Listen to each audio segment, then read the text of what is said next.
Good evening, everyone. What a beautiful, beautiful venue. It's a perfect setting for a very important discussion and conversation this evening. I want to welcome and thank you for coming to the Wisconsin Alzheimer's Disease Research Center's 11th annual November lecture. And tonight we're going to hear about how the brain functions, the differences between an aging brain and one with Alzheimer's disease, and the great work being done right here at the University of Wisconsin in Madison. My name is Carol Kobe, and I am producer and host of the radio program All About Living, which airs every Saturday mornings at 10 a.m. on WTDY radio. And that's a program that's directed towards an aging demographic and focuses on issues related to aging, both the opportunities that come, and we have some more discretionary time and can make some choices of our own, and the challenges that face us as we age, one of them certainly being Alzheimer's.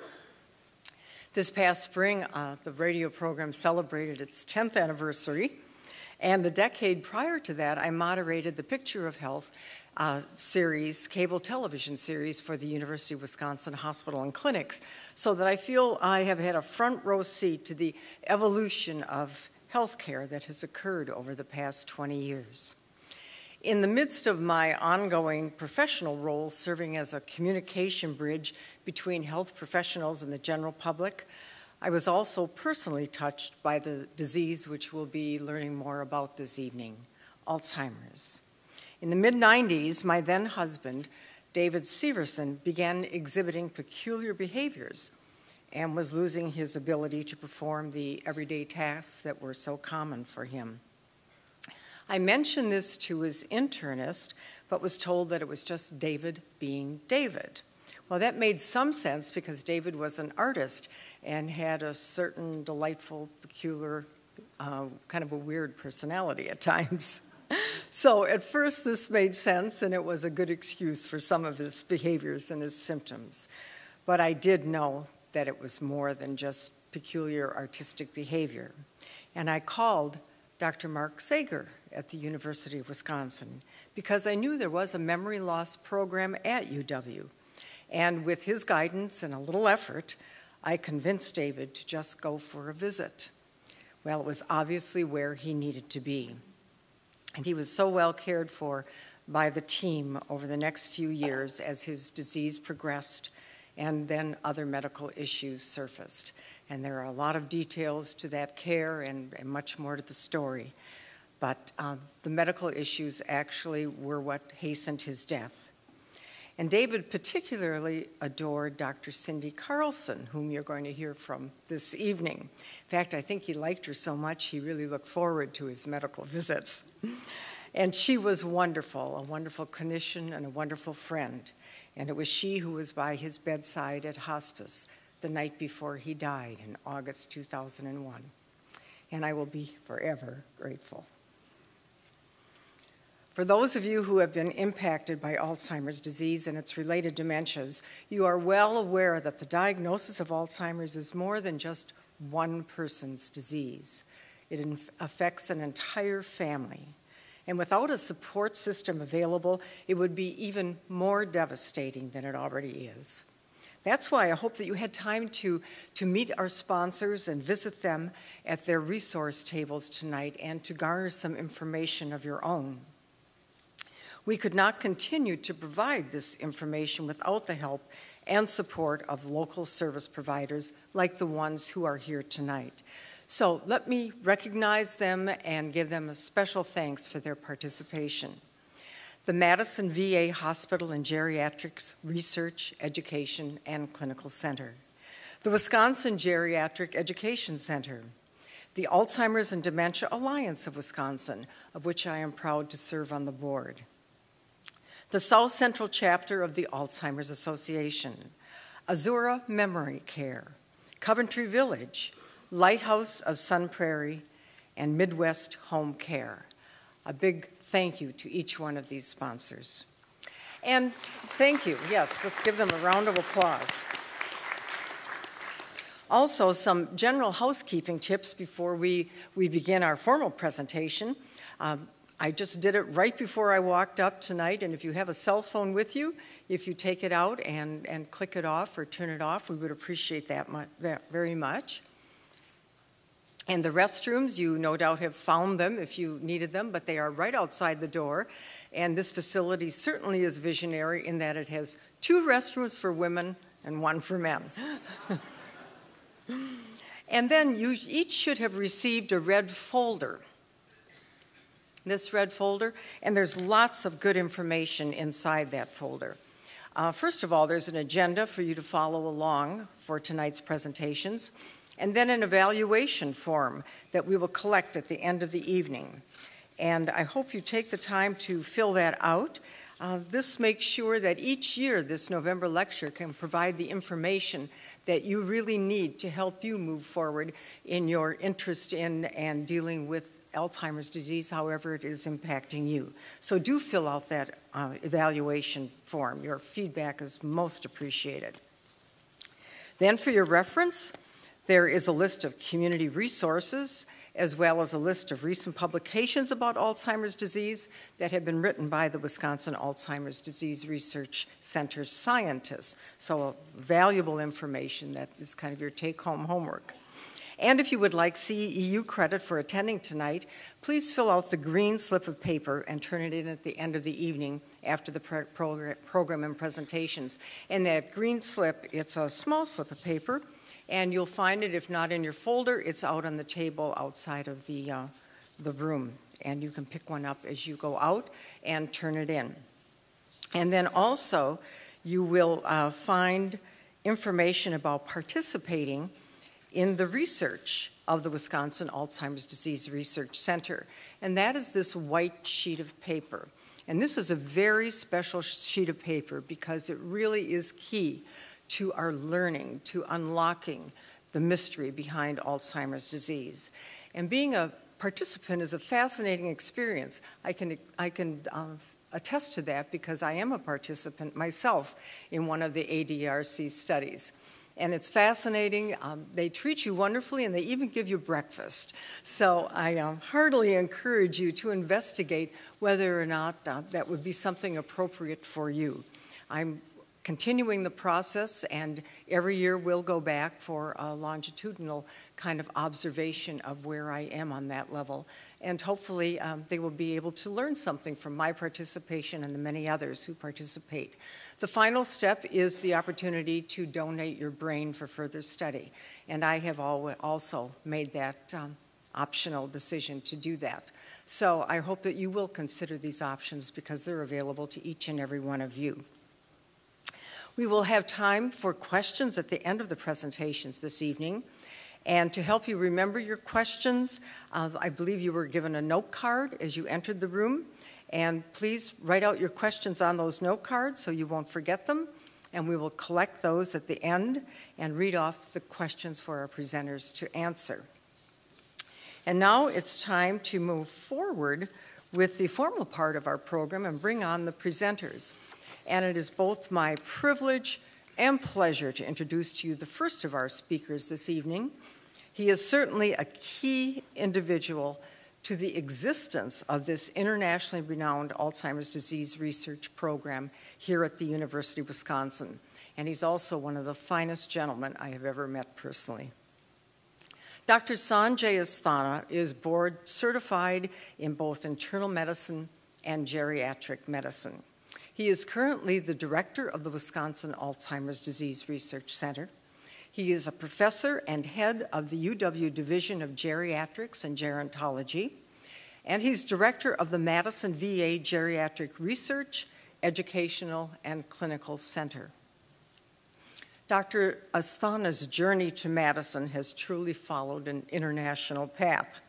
He received his pre-med and medical training at the University of Delhi in India, and he went from there to the University of Saskatchewan in Canada, then to Johns Hopkins Hospital in Baltimore, Maryland, and followed that at the National Institute on Aging in Bethesda, Maryland, Washington, D.C. area. And then he crossed the country to the University of Washington in Seattle, and I probably even missed a few steps along the way. but he finally settled here at the University of Wisconsin, where he arrived over a decade ago. I remember when Dr. Asthana came here to Madison, and he was brought here to formally establish, along with Dr. Mark Sager, the Wisconsin Comprehensive Memory Program, which they did establish in 2001. And that program grew rapidly along with the Wisconsin Alzheimer's Institute, which Dr. Mark Sager heads up. And in 2009, this outstanding Wisconsin team was awarded funding from the NIH National Institute on Aging to establish a federally funded research center, the Wisconsin Alzheimer's Disease Research Center. It is one of just a few that exist around the country, and this one has the distinction of being the only one in the country headquartered in a geriatric division. And in very layperson's terms, this is really a big deal that we have this Alzheimer's Disease Research Center here. Sometimes in our own backyard, we don't realize what we have available to us. And they're not only doing wonderful work for the people, the citizens of Wisconsin, but for the prevention, the treatment, and the research, and hopefully the cure for Alzheimer's disease in the future, which will impact the whole world. So without further ado, let me welcome to the podium, to the microphone, Dr. Sanjay Asthana, Director of the Wisconsin Alzheimer's Disease Research Center.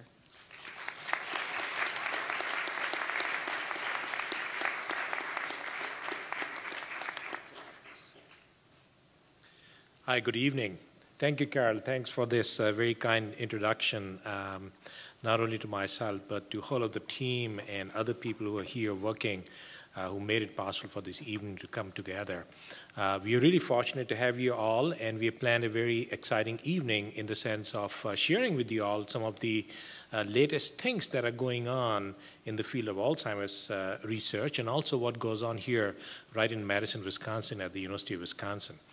So the way we planned our presentation is to describe to you a case of someone who is suffering from Alzheimer's, not actually a real patient, but we synthesized this case so that you can understand the different phases of the disease. And as we study the progress of this person with the disease, we'll be updating you on various aspects of the disease as the disease progresses.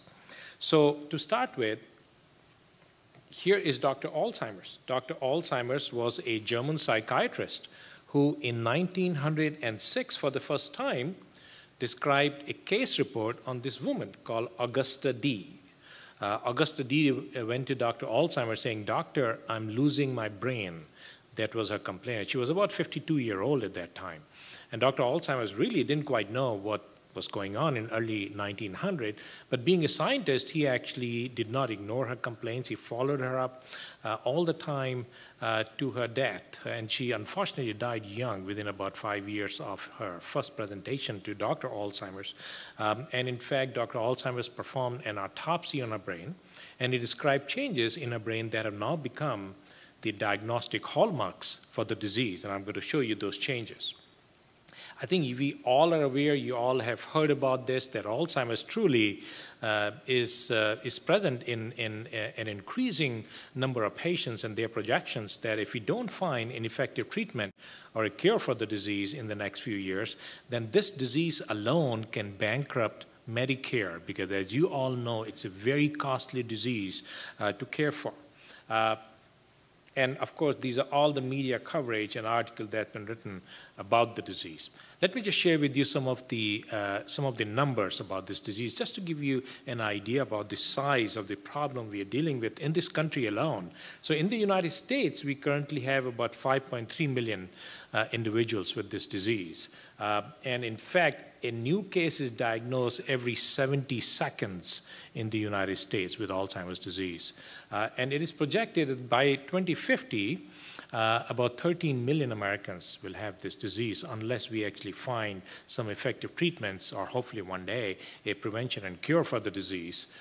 And we all know that about 78 million baby boomers turned to the age of 65 in 2011, and as we all get older, we are all at an increased risk for the disease. So as the population ages, we're going to see more and more patients with this disease. Alzheimer's is the 6th most common cause of death in the United States. Among things like heart disease, cancer, stroke, Alzheimer's is number 6 cause of death in this country. And as a nation, we spend about $200 billion each year to care for patients and the associated devastations of the disease. That's the total cost for our healthcare system. And of course, we all know many individuals who unfortunately have lost their life to this disease. And here's a young man who was my father. And actually, he lost his life to Alzheimer's disease. And I've seen him go through all the phases of the disease and have a very personal experience and a touch with this disease, like I'm sure many of you have either come across someone or your friend or family who has suffered from this disease. So this truly is a devastating disease. Now, this is just a conceptual model to give you an idea what we think goes on in the brains of individuals with this disease. So something starts the disease process, whether it is some genes or some kind of other insult to the brain. And once that process starts, it creates the pathology of the disease until the first symptom of the disease develops, which in most of the cases is memory complaint. The interesting thing is that from the point that the disease process starts to the point that you see the very first early symptom of the disease is about 10 to 15 years. So for 10 to 15 years, the disease goes on in the brain, and that is the period, what we call as the pre-symptomatic or preclinical stage of the disease, where we think if we can pick up people who have this disease going on in the brain, but they don't have any symptom, and we can develop some effective treatments, then we can stop the disease right at a stage where the patient has no symptom, person has no symptom. Wouldn't that be wonderful? And I think that is where all the research is going on. It's something like heart disease. If someone has a heart attack, that is too late.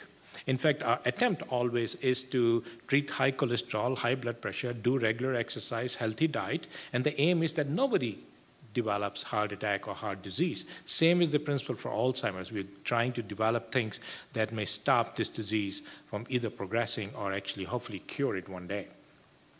And as Carol mentioned, we actually have we're very fortunate to have this center here at University of Wisconsin, which is one of the 17 in the country, and we are really focusing on this early stage or the pre-symptomatic stage of research in Alzheimer's. You're going to hear all about that this evening.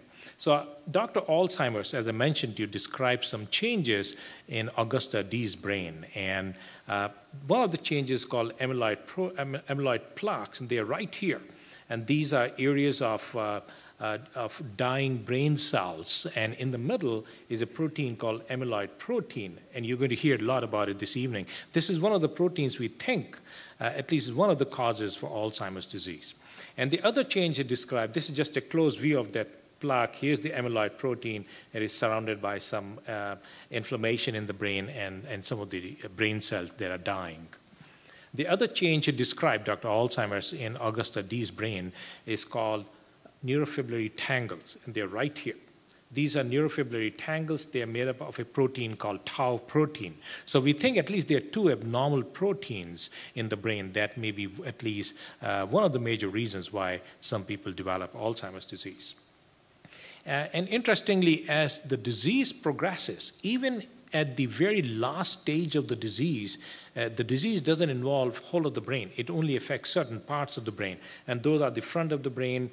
Here is the hippocampus, which is really closely associated with memory, the side of the brain, and also this part, which is involved with the language function. So there are only certain parts of the brain involved, and other parts are spared by the disease. So we're trying to understand why certain parts of the brain are never affected by Alzheimer's disease.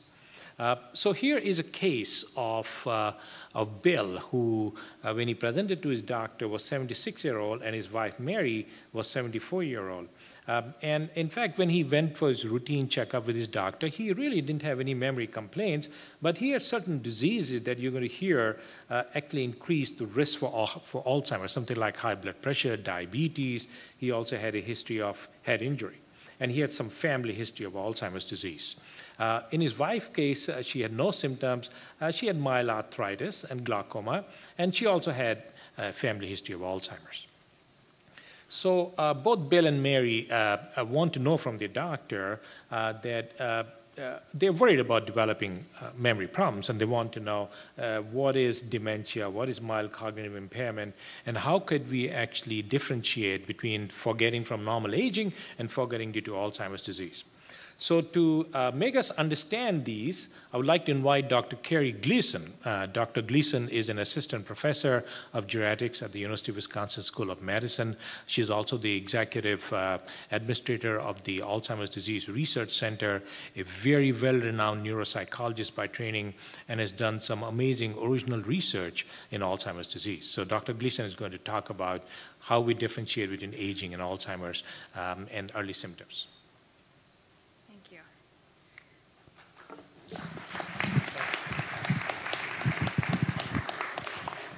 Good evening. Oh, that's nice and loud, isn't it? I'm going to cover some ground that probably a lot of you have questions about. Have any of you ever wondered if you have early stages of a dementia or memory loss? It's okay, I'll admit it too some days. So this is a very common question. When people come into our clinic, they ask this question, what's going on? Do I have dementia? That's usually the first thing they want answered. So I'll give you some background today about how we try to go about answering that question. So I'll also cover the idea that I get this question too quite a bit. Is it actually more common? How come I hear about it more often nowadays? And also, what is this term mild cognitive impairment? Have people heard of that before? Okay, I see lots of nods. Good, okay. And then how do we recognize the difference between normal aging and dementia? So dementia is a syndrome. It's a group of behaviors, in other words. It's something that we can observe. So the behaviors are things that probably you are all familiar with. There are deficits or problems in two thinking areas, at least two thinking abilities. It's causing a change from your previous abilities. So if I've always had a terrible memory or never remembered a person's name and I can't remember the person's name when I'm 60, it's not important. It's inconvenient, but it's not a dementia. And it's also affecting day-to-day life. So if there are things that are going wrong because you're having memory problems, you're missing your medications, you're missing your appointments, that is a dementia. And it's not explained by something else.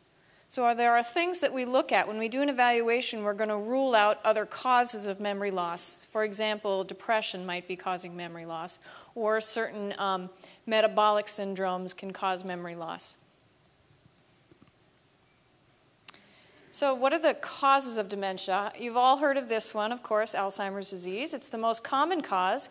As a single or a combined cause with some other form of dementia, it accounts for about 80% of dementias. So it's quite a bit. There are other forms. As a single cause, the second most common cause is Lewy body dementia.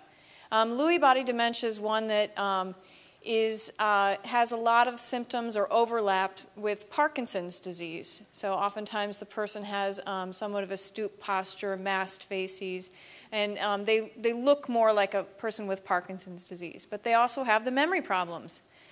And then also there's, of course, vascular dementia caused by a stroke. But you look at this, there's oftentimes a combination of different things that are causing those problems.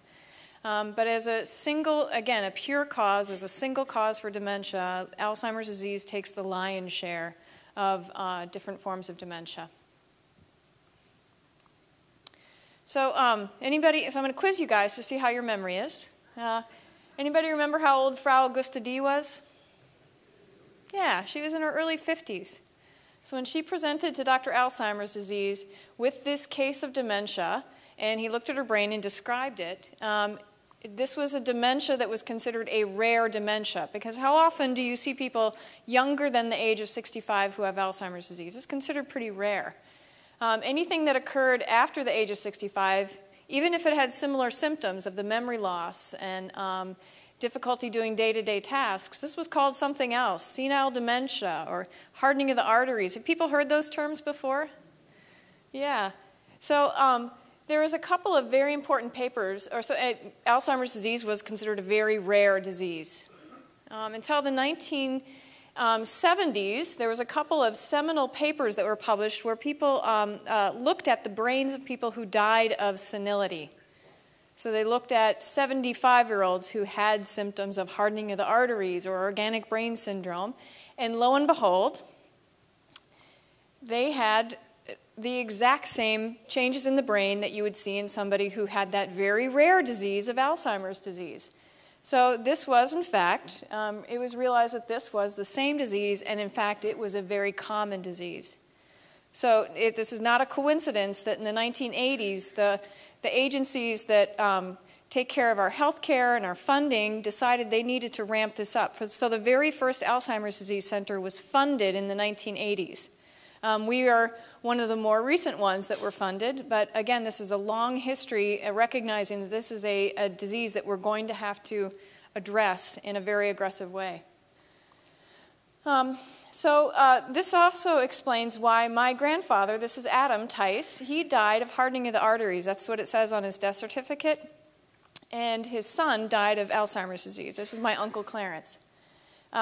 Very similar men in how their illness presented, as well as who they were personality-wise. Very sweet men, gentle, they laughed a lot. They had the same disease, though. One was called hardening of the arteries, and the other, from Uncle Clarence, was called Alzheimer's disease. So how do we tell the difference between normal aging and Alzheimer's disease or dementia? How do we do that? So how many of you are aware of the fact that as we get older, we lose some of our thinking abilities? Okay. All right, well, I'm going to try to reassure you here. There are some changes with aging. We'll learn things at a slower rate. It's going to take a couple more repetitions for us to get that phone number in our memory. It's just going to take a little more time. We're going to be less efficient. Our processing speed, we're not going to be quite as quick with things. I work with a lot of, I call them kids. They're in college. They're just fast, especially when you watch them, maneuver a computer program. They just are fast about things and just really nice reaction time. Their free recall slows down. We're going to need more cues. So we go to the grocery store. We're not going to automatically remember what it is we were trying to remember. Our grocery list. We're going to have to write it down. We're going to have to give ourselves more cues. And our word and name finding problems. How many of you have word finding problems? Oh boy. Irritating, frustrating, embarrassing, but not a dementia. So take a deep breath. It's okay. I noticed word finding problems for the year after I had my kids. I felt like I lost IQ points. It became inarticulate. Very normal complaint and the most common with aging and any other kind of changes to our brain. So, again, normal aging. So what happens when we see this? Okay? This is when we'd say this is not normal aging. This is, in those later stages here, we have dementia, and we actually have stages of dementia. Again, that's that clinical syndrome that we can recognize, the behaviors. You go through a mild and a moderate and severe stage. You don't wake up with dementia, though, do you? For the most part, unless you have a stroke, for example, and suddenly change overnight. For the most part, it's a slow process that comes on slowly. So what is that phase called right there? Anybody know? I heard it, mild cognitive impairment. Excellent. This is mild cognitive impairment. This is not a true picture because for some people, mild cognitive impairment can stay stable for a long period of time. For a person who get a dementia, they will have gone through a stage of mild cognitive impairment. Whether it was ever labeled as that, it depends. But this stage right here is that pre-dementia stage. Again, it's a syndrome. You have a memory or thinking complaint, and there's an objective change. If I give you a memory test, I can see a change in your performance. I can see something that maybe I would expect you to be in the average range, but you are in the low average or impaired range on some tests. And it's not causing day-to-day problems. So you're still doing okay at home, but it's, again, this is a syndrome. You're at increased risk to progress to dementia. So, how many of you feel like you could tell if you were, if I just sent you to the clinic one day and had you fill in for us, could you tell the difference between severe dementia and normal aging? Yes, you all can. Mild dementia and normal aging? Yeah, that might be a little trickier. How about this? Mild cognitive impairment and normal aging. That's the toughest. That's where we really do need to have an evaluation. We need to do the memory testing to actually see how you compare to people your age, or how we might watch you over time, too, to get a better sense of this.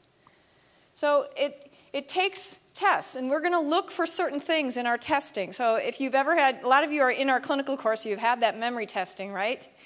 That's our best tool. At this point, we are going to use those tools to help us understand what's going on. So we're going to look for certain patterns. There's something called rapid decay of new memories. So if any of you have ever known somebody with Alzheimer's disease, you might have a conversation with them, come back 10 minutes later, and it's not there. And you know that they were paying attention because you had a conversation. They were able to say things to you and repeat it. And it's not that they weren't paying attention. It's not that they weren't listening, or that they weren't making an effort. It's that they have changes in their brain that make it very difficult to lay down those new memories and to form new memories. So they have a rapid decay of new information. They don't benefit from cues as much as you or I would. So if I give you a hint and say, well, do you remember we did this? You'd say, oh, yes, it's coming back to me now. They're unable to use unable to use familiar strategies. So if they have a notebook, what's going to happen is they might continuously misplace the notebook. Whereas somebody who just can benefit from that strategy will be able to use it. Loss of insight, that causes a lot of problems. They're not aware of their memory problems, and it's not a psychological denial, it's because of the changes in their brains. Changes in meta-memory, this is a good one. I love it when someone comes into our clinic and they say, last Thursday at 3:30, when I was at the mall, I came out and I had 2 bags in my hand and I couldn't find my car. They just told me a lovely story about their whole event there. They've just demonstrated their beautiful memory abilities. And that's their meta-memory. They're remembering what you remember. It's absolutely beautiful. I don't worry about those types of memory complaints as much as the person who says, I forget a few things. Well, what types of things? A few things. Sound familiar? Whereas a lot of us, we have that memory lapse and it scares us and we hang on to it. If you're able to remember all those details about that, that's a very good sign. Again, irritating, but a good sign. And it's dementia, of course, it affects day-to-day life. We're going to look for that. And guess who we talk to find out if it's affecting day-to-day life? Your family, absolutely. This is why we want you to have family with you. Who knows you better? And they just add up over time. For all of you who have lived this, it's something that you don't automatically decide. It's just something that adds up over time. So with that, I'll just summarize again that dementia and MCI, these are syndromes. They're behaviors. You can see them. Alzheimer's disease is the most common cause of the dementia syndrome, and there's many different causes of dementia and MCI. Alzheimer's disease is increasing. We're hearing more about it because as the population gets older, we're going to hear more about it because more people are affected by it as they get older. And diagnosing is a process. We take a clinical exam and we oftentimes incorporate some testing, but we're looking for patterns and we're looking for the story that basically describes that syndrome of dementia. So, I think we now return to our case presentation, and I think Dr. Asthan is going to update us on Bill and Mary.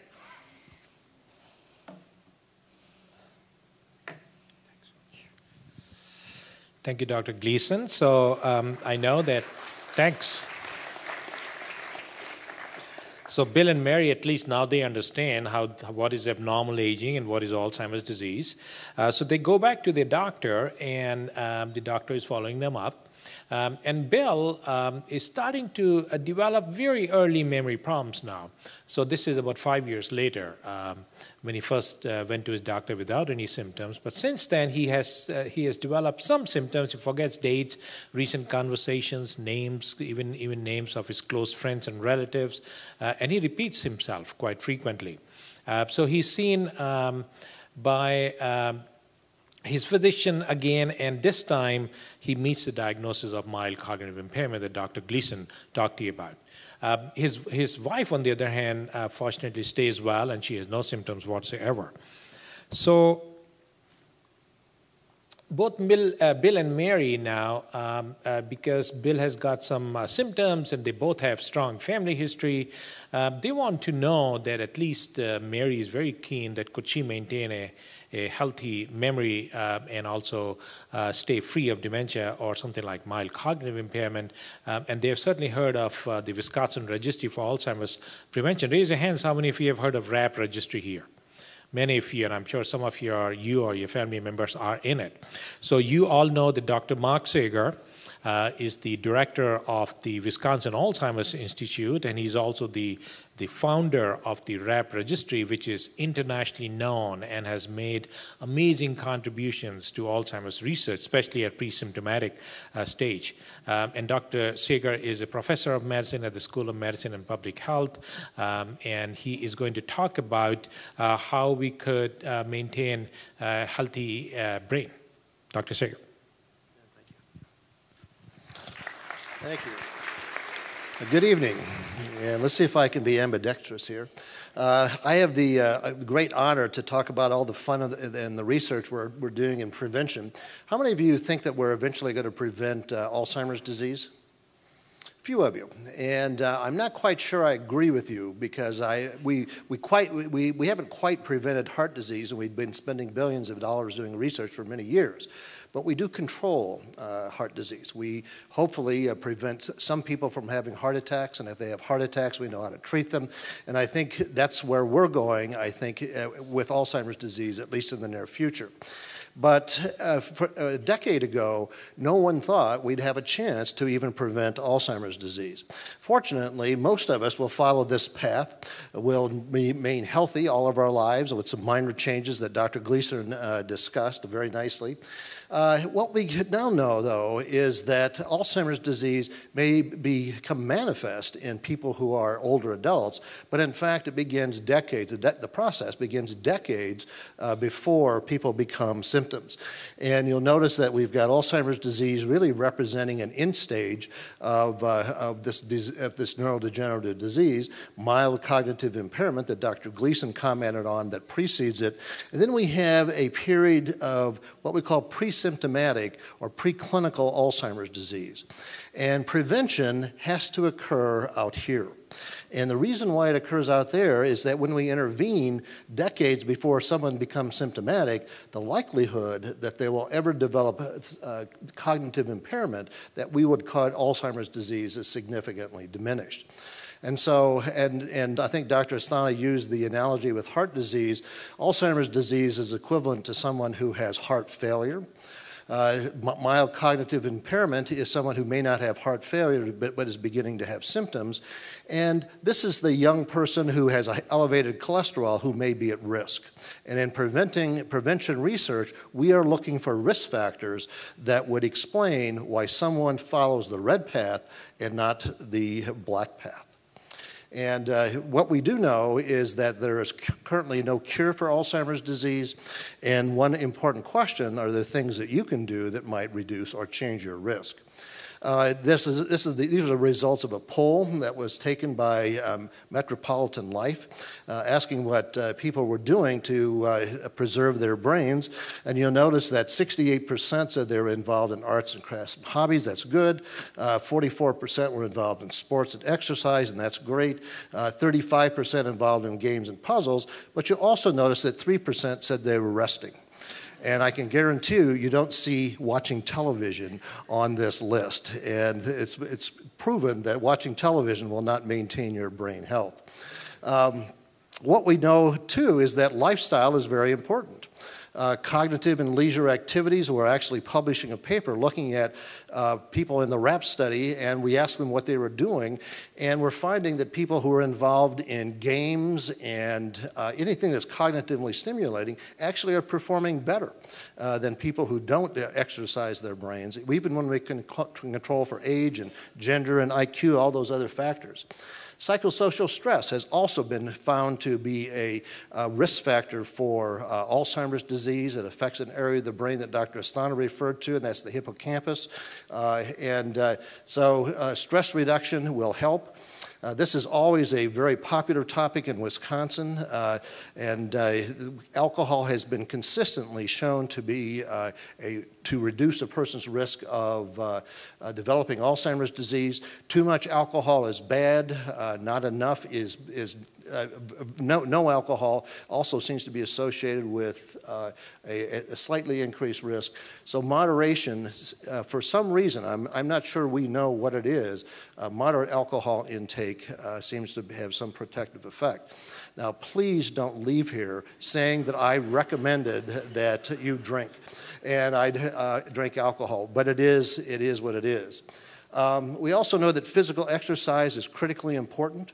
The data suggests that even moderate exercise, exercising for 20 or 30 minutes, 3 or 4 times a week, exercising to get your heart rate up, it can be productive and reduce your risk of dementia and cognitive decline. We also know that diet is important. And most convincing support for protection comes for foods that are rich in antioxidants, especially vitamin E. And those are all the foods that your mother told you to eat. The leafy green vegetables, the fruit, the nuts, the whole grains, all of that seems to be protective. Omega-3 fatty acids have also been shown to be protective. This is at least 1 fish meal a week. And if you've been in to see me as a family, I always advise not to go to the Friday night fish fry. The Friday night fish fry is cod. It is very low in omega-3 fatty acids. And the fish that you want to eat once a week is salmon, which has 18 times more omega-3 fatty acids than cod, or tuna. So if white fish is bad and colored fish is good. And unhydrogenated, unsaturated fats, staying away from dairy products, meat that are high in saturated fats are bad. There have been many studies looking at vitamin supplements. Vitamin supplements tend not to be as protective, primarily because they tend to be poorly absorbed. Vitamin E, for example, is a good example of a supplement that is extremely poorly absorbed. You get more from a fortified bowl of cereal than you do from a 400 international unit capsule. So diet is important. You are what you eat. The Mediterranean diet has been shown to have a significant effect on reducing the risk of Alzheimer's disease. The Mediterranean diet consists of a high intake of fish, is your antioxidants, your vegetables, fruit, unsaturated fatty acids, olive oil, a low intake of dairy products, meat, and saturated fatty acids, and a regular but moderate intake of alcohol. Again, please don't leave here saying that I told you to have a drink and protect yourself from alcohol. But this diet has been shown with to significantly reduce the risk. I was in Montreal a month ago, and we were looking at data. We had a group of people who had been placed on the Mediterranean diet for a month. It resulted in dramatic changes in the cerebral spinal fluid, some of the proteins we see that in the cerebral spinal fluid that are associated with Alzheimer's disease, and Dr. Carlson will talk about that later. But diet is important.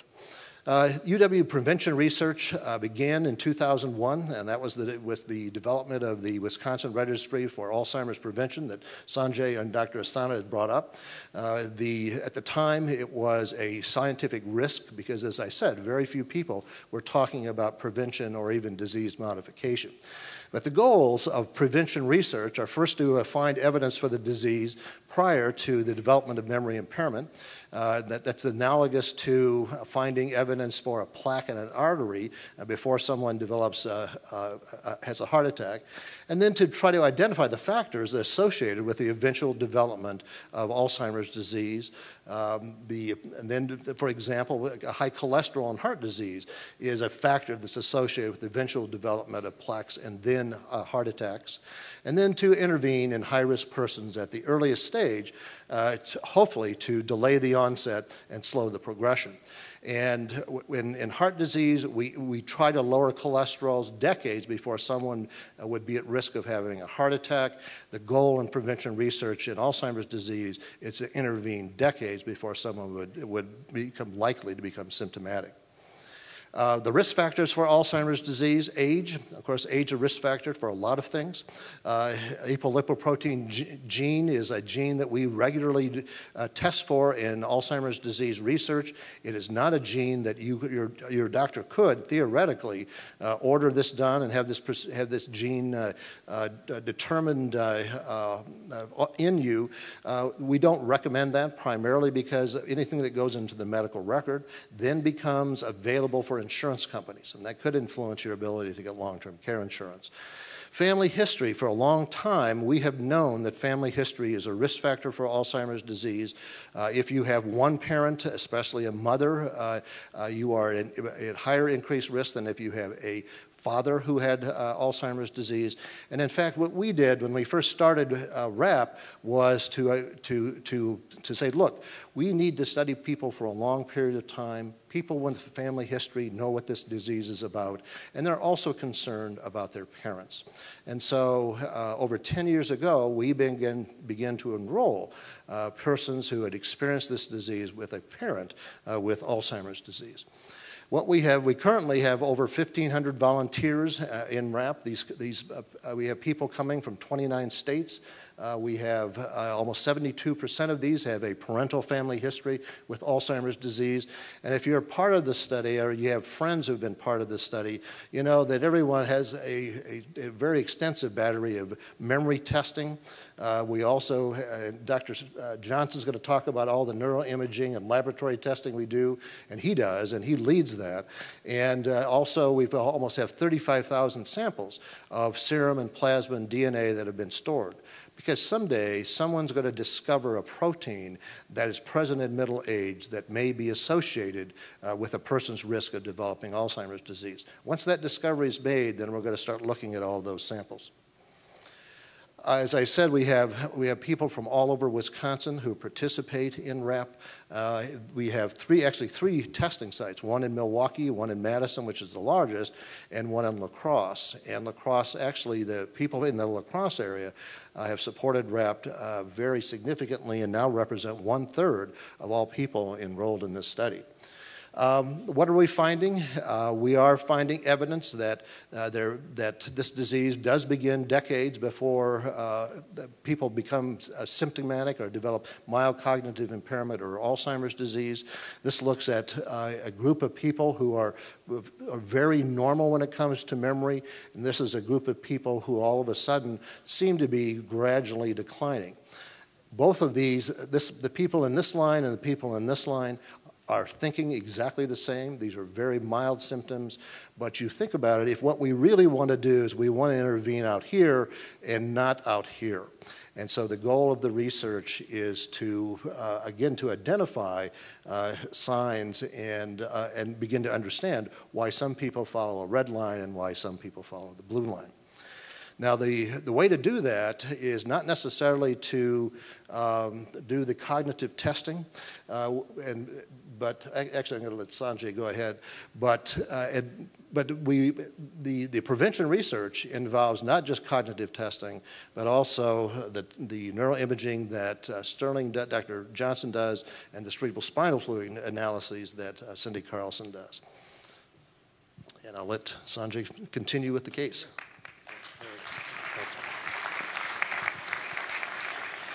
Well, thank you, Dr. Sager. So at least now we have some idea. Bill and Mary are very happy. They understand some strategies they could adopt to perhaps reduce their risk of getting Alzheimer's, certainly in case of Mary and even Bill, because he really has just mild cognitive impairment. And he's also happy that he could at least continue his drinking a little bit, because alcohol in moderation may seem to be a little helpful. So they still are very keen that they obviously understand the concept of pre-symptomatic Alzheimer's disease when no one has any symptom, but the disease is ongoing in the brain. So they want to know, are there ways that we could actually diagnose or pick up people who are at the pre-symptomatic stage of the disease? So they're very keen to learn about that. Are there any tests? And they certainly have heard about the brain imaging research that goes on here at Wisconsin, which is very well known. They want to know a little bit more about what are some special brain scans that could be used to diagnose people who are in the pre-symptomatic stages. So for us to understand all those things, I'm going to invite Dr. Sterling Johnson. Dr. Johnson is a professor of medicine at UW School of Medicine and Public Health. He is truly a world-renowned leader in imaging research as it relates to Alzheimer's and also healthy aging. And he has really published some seminal papers in collaboration with Dr. Sega and the RAP Registry and everyone else who is sitting here at the podium. I think his work is really novel and has made some very important contributions to pre-symptomatic research in Alzheimer's. So I'm delighted to invite Dr. Johnson.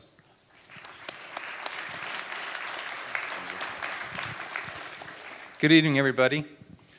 We've heard some very important, practical, useful information tonight so far, including Dr. Sager's important recommendation about alcohol. And what I'm going to tell you is not quite as important or useful or practical yet, but maybe one day it will be. And we're excited about the research that we're doing and some of the new findings that we have. What I'm going to do is try to take you into the brain and show you 3 different types of images. And what typically when we evaluate someone for dementia, we do get some kind of brain imaging, and that's an important part of the diagnosis. But typically we do an MRI or a CAT scan to rule out other explanations, whether it's a tumor or stroke or those kinds of things. We want to make sure that's not happening. MRI and CAT scans or CT scans by themselves cannot make the diagnosis of Alzheimer's disease. They're typically done to rule out other explanations. So I'll show you an example of the MRI scan. Another type of scan is called a PET scan. And now we have to differentiate what kind of PET scan we're talking about, because there's actually 2 kinds of PET scans now. One is called a glucose PET scan. You might have heard of it referred to as FDG. And what that measures is how well your brain is utilizing glucose, how well it's functioning, what its metabolism is doing. So that's an important type of scan. It's typically ordered when the symptom onset is fairly early, maybe in the early 60s or late 50s, and we're not sure if this is Alzheimer's disease or some other rare form of dementia, of frontotemporal dementia is one example. But glucose PET scans are used in helping to make the diagnosis and clarify some things. And there's a new type of scan that I'm going to show you some examples of. It's called an amyloid PET scan. And this, for the first time, is a way to examine some form of the Alzheimer's pathology, the amyloid that is present in the brain. Dr. Asana showed you some amyloid plaques. We can now see these plaques on an image, and I'll show you an example here in just a second. Well, let's just dive right into that. So here's a 68-year-old healthy, cognitively healthy older adult, and here's these 3 kinds of scans I'm talking about, and I'll just use the green pointer here. Here's the MRI, and this MRI looks fairly normal, and here's the glucose PET scan, and in this case what you want to see is red around the cortex here. And that means there's a healthy ribbon of cortex. The cortex is the gray matter, that's the cells, and they sit on the outside part of the brain. And if this is entirely red, that means all of these cells, these neurons in the cortex are working properly. And so this is healthy, this is normal. Here is an amyloid PET scan of this healthy person. And what you would want to see here is this pale green to yellow color. If we see red on this kind of scan, that means there's signal, but signal here comes from pathology, comes from the bad proteins, the amyloid proteins. So we don't want to see red on this one. We do want to see the red on this kind of scan. So those are the 3 kinds of images that I'll show you. Now let's look at an Alzheimer case. Here's a 64-year-old with Alzheimer's disease. And you can tell right away that MRI looks different, doesn't it? There's more of these fluid-filled spaces, these black areas. That means the spinal fluid is taking the place of what used to be brain tissue, and we call this atrophy. Here's the glucose PET scan, And you don't see that nice healthy ribbon of red around the cortex. You see these areas of deficit where there really is now metabolic activity happening. And finally, here's the amyloid scan, and you can see that's quite a bit different too. There's red showing up here, meaning amyloid signal is in the brain, in this person's brain. So these are abnormal. Now let's look at another case, a 68-year-old individual with Alzheimer's disease. And if you look at this MR scan, it's not as informative in this case. And again, like I said initially, this is used really to rule out other types of problems, but so it's not really all that informative. The glucose scan, however, is, and this person has a deficit in glucose metabolism, and also this person has amyloid proteins in their brain. So that gives you an idea of what Alzheimer's disease looks like with imaging. We never want to do these alone. We want to do these in conjunction with the clinical exam, with the laboratory tests, with the neuropsychological tests, and the comprehensive history in order to get the full picture. Here's a 71-year-old with mild cognitive impairment. So let's look at this. Do you think that MRI is normal or abnormal? It looks pretty normal. What about that glucose PET scan? How well is this person utilizing their energy in the brain? It's kind of iffy, isn't it? It's kind of in between, and I think I call this borderline. It's not quite a convincing pattern of healthy glucose uptake. And then the amyloid scan is positive. You can see there's areas back here. This area is called the posterior cingulate, and also in the frontal lobe, there's amyloid building up in this person's brain. So this mild cognitive impairment case has somewhat abnormal glucose and has amyloid in their brain, and that would be consistent with Alzheimer's disease causing their mild cognitive impairment. All right, well, here's the scary part here. This is a 64-year-old healthy individual who has a parent with Alzheimer's disease. This time the MRI, what do you think, normal or abnormal? Yep, that's normal.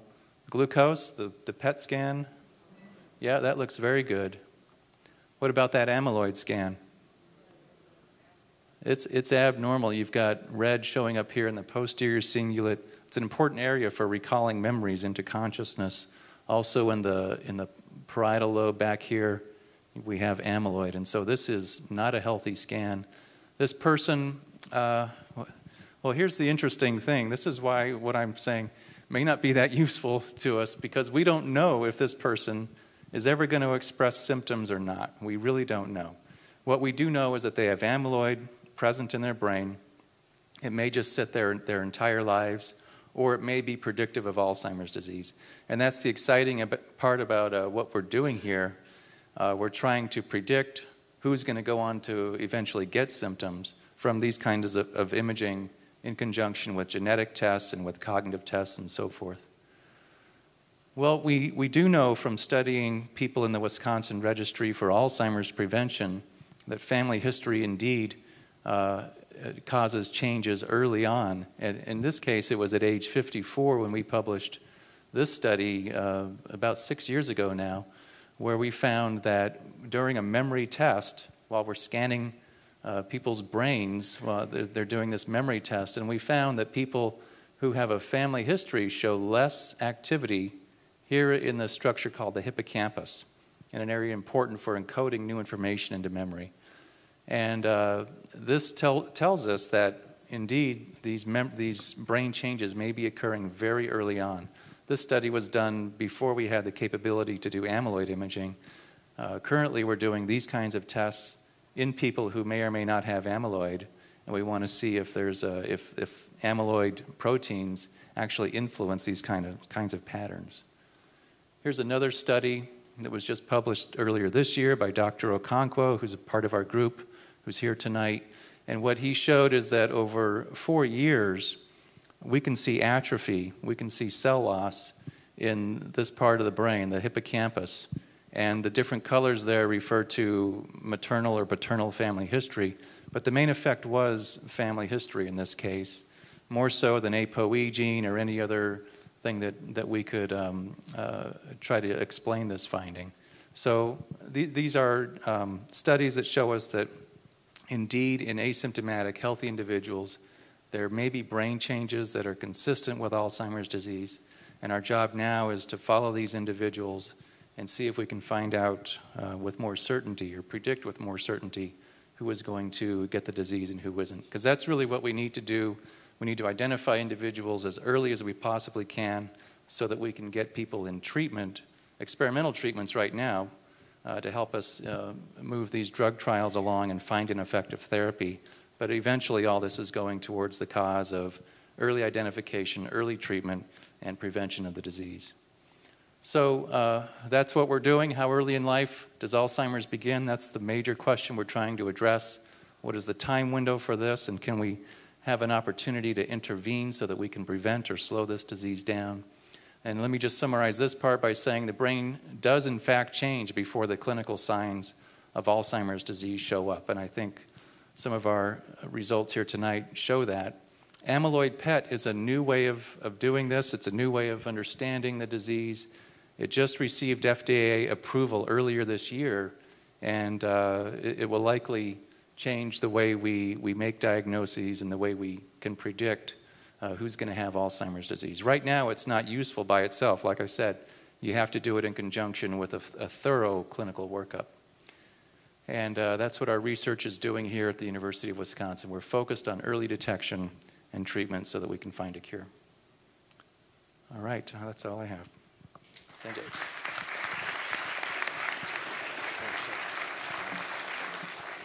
Well, thank you, Dr. Johnson.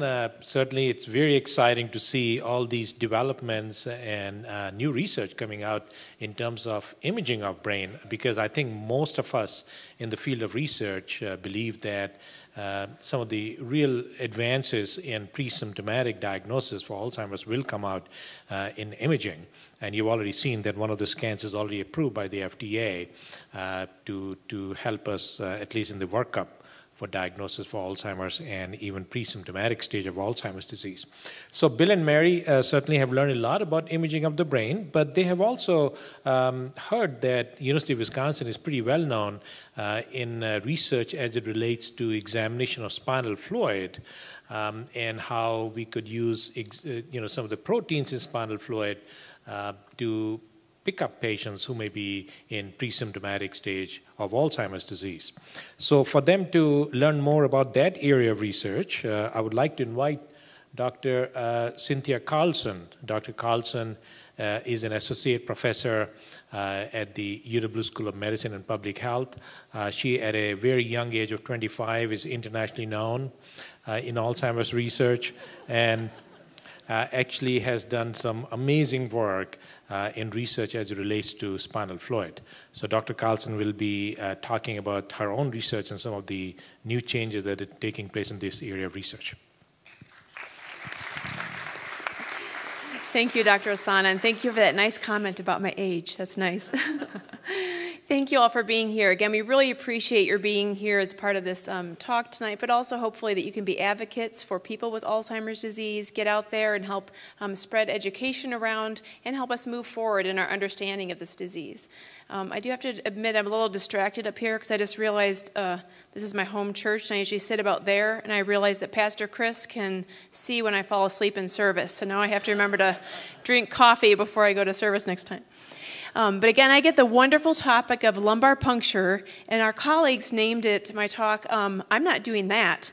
And at first I have to say I was a little offended by the title of this talk, saying that it's not too bad, but it actually is a typical response that I get when I tell people what I do, from my children to people at talks. When I talk about lumbar punctures, they say, I'd gladly volunteer my husband for that, but not for me. So why do we do lumbar punctures? Again, we don't take it lightly. Again, this is, even though I'm teasing about it now, we don't take it lightly that people trust us to do these procedures and to learn more about this disease. A lot of us find very devastating.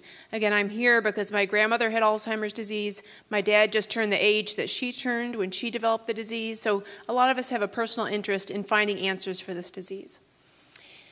Some people, though, even though they might not like the idea, they say, oh, well, I read in the New York Times that spinal fluid tests can tell us if we're going to get Alzheimer's disease, so maybe I will sign up for that test. So what I'm going to talk about tonight is, unfortunately, we're not quite there yet. We don't have a spinal fluid test that will tell us for sure if we're going to get Alzheimer's disease, but I'll tell you where we are with the research and what we hope to move toward as we think about how we can use this to identify symptoms before a person gets memory problems.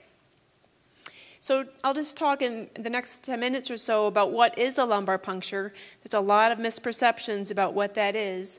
And then also, what can spinal fluid really tell us about the risk of Alzheimer's disease, again, right now and hopefully down the road.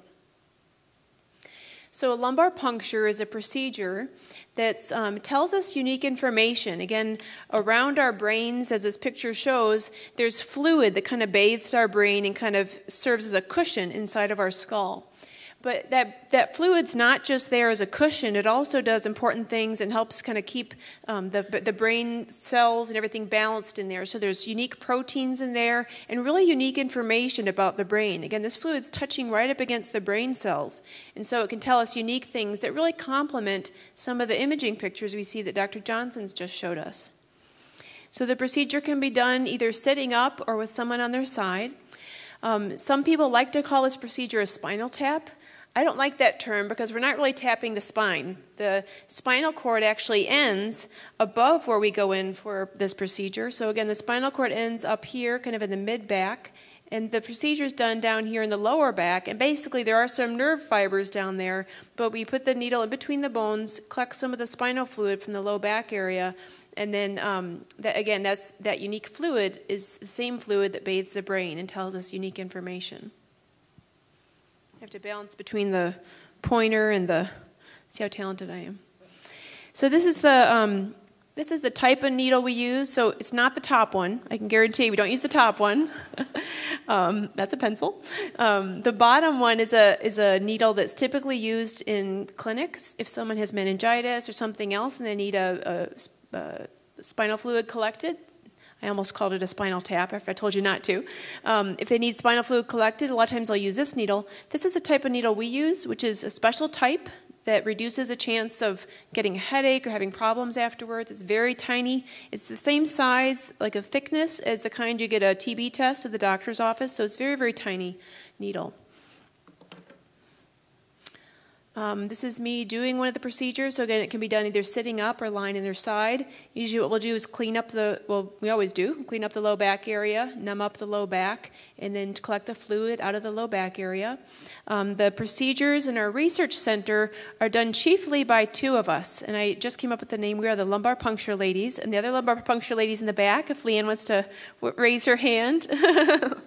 So the two of us are the ones who do most of the procedures for our center. We have two other physicians who do those as well on a not very often basis, but they're very experienced clinicians. We don't have any residents or trainees do these procedures. It's one of us you'll be meeting. Again, there's two other physicians who do them occasionally, Dr. Gallagher and Dr. Hall, who are very experienced clinicians.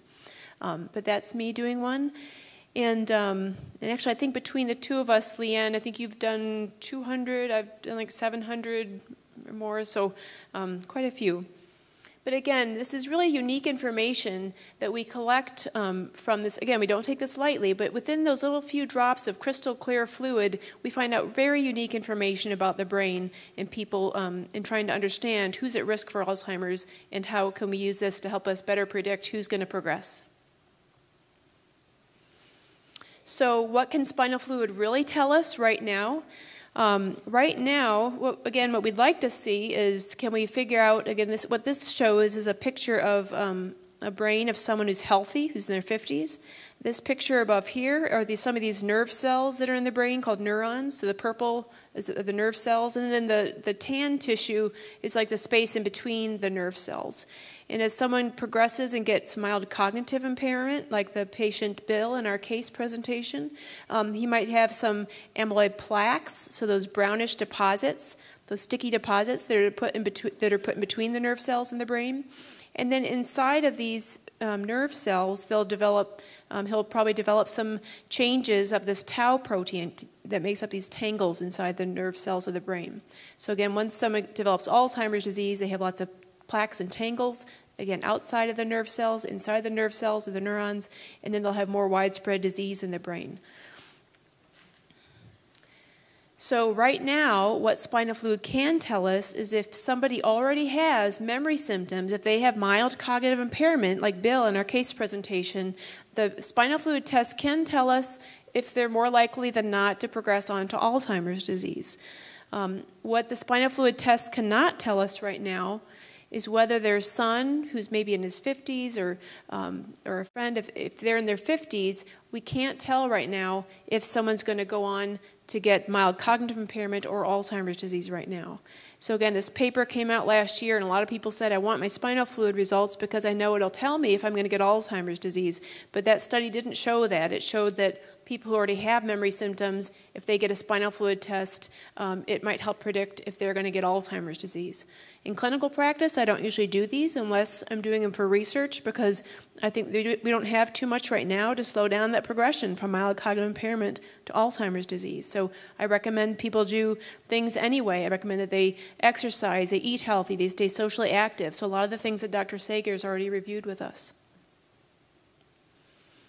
So what we're trying to do, though, is to try to see, can we use these spinal fluid markers in our 50s and see if we're more likely to get Alzheimer's disease down the road? Because we know that some of these brain changes do happen when we're in our 40s, 50s, and 60s. So we want to use these markers for that purpose. So what we can see in the spinal fluids, again, the picture up on the right shows us those amyloid plaques. So those are the sticky deposits in the brain. They're made up of the protein amyloid. And then inside the cells, those tangles are made up of something called tau. So if you look at a brain in the right-hand corner here and pretend like that blue is the spinal fluid floating around, what happens over time is that the amyloid comes out of the spinal fluid and gets put into the brain, into these sticky deposits. And then over time, as those nerve cells die, they break open, and then that tau comes out from inside the nerve cells into the spinal fluid. So if you look at it over time, you can see as someone progresses from not having symptoms to developing mild cognitive impairment to Alzheimer's disease, those amyloid levels gradually go down in the spinal fluid because it's going into the brain tissue, and then the tau levels gradually go up because those cells are breaking open and releasing that into the spinal fluid. So that's how it gives us a picture of what's going on in the brain. So this is a study I'm going to walk you through that was done by a group in Sweden. So again, these are not people from our study, but I'm going to use this to illustrate what we hope to do here in Wisconsin. So what this picture shows is that each dot is a person that they've studied. And on the left-hand axis here, so these are the amyloid levels, and these are the tau levels. So again, this is that amyloid, so the lower is bad, and this is tau, so higher is bad. So what they did is they grouped people by if someone had mild cognitive impairment and they stayed healthy, so they're these open kind of light blue circles, or the red circles that are filled in are people who had mild cognitive impairment and got worse over time and went on to get Alzheimer's. And then there's another group in there, but if you could just focus then on the controls are the green boxes, people who had normal, healthy memory and stayed healthy over time. Well, what they found is that if you use these spinal fluid tests, you can kind of group people into different areas.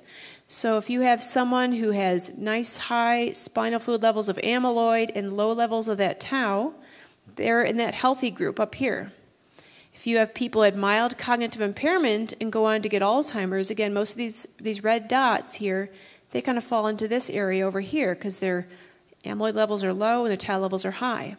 If someone has mild cognitive impairment and their memory stays stable, they're kind of an in-between area.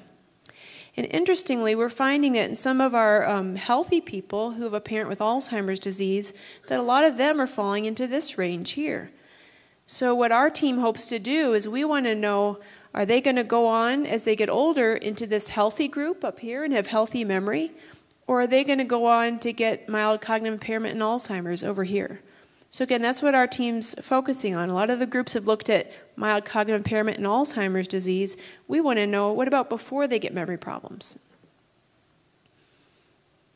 So again, this is our focus, is we want to look and see, well, someone's doing well, who's going to get Alzheimer's disease using these spinal fluid markers and the MRI markers.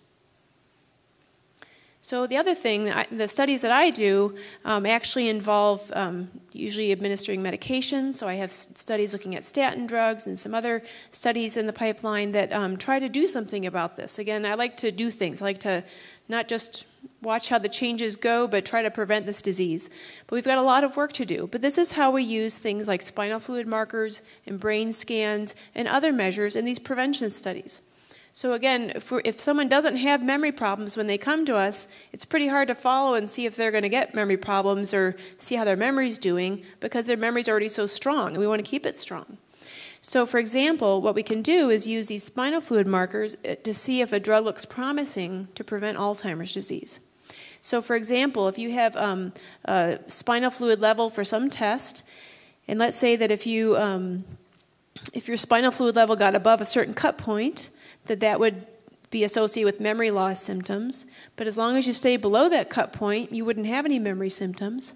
And let's say you had an individual whose levels were climbing over time, and then you found some new Alzheimer's prevention drug that would decrease those levels. Again, you may have prevented someone from ever getting those levels up and the brain changes significant enough that they're developing memory problems. So again, this is just one of the ways we use these spinal fluid measures, or to see, do these medications look promising? Do they seem to have beneficial changes to the brain?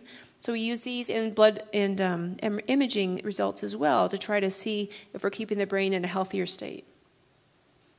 So at our Alzheimer's Center, what we're investigating is, again, what do these normal proteins look like in people who are healthy? We're trying to see how do those tell us if someone's going to stay healthy or develop memory problems. And then also, can we use these spinal fluid markers to see if someone's responding to therapy? So I know there's several people in the room who are part of our study with statins, and we're using this to see if we can improve those spinal fluid levels and try to prevent Alzheimer's.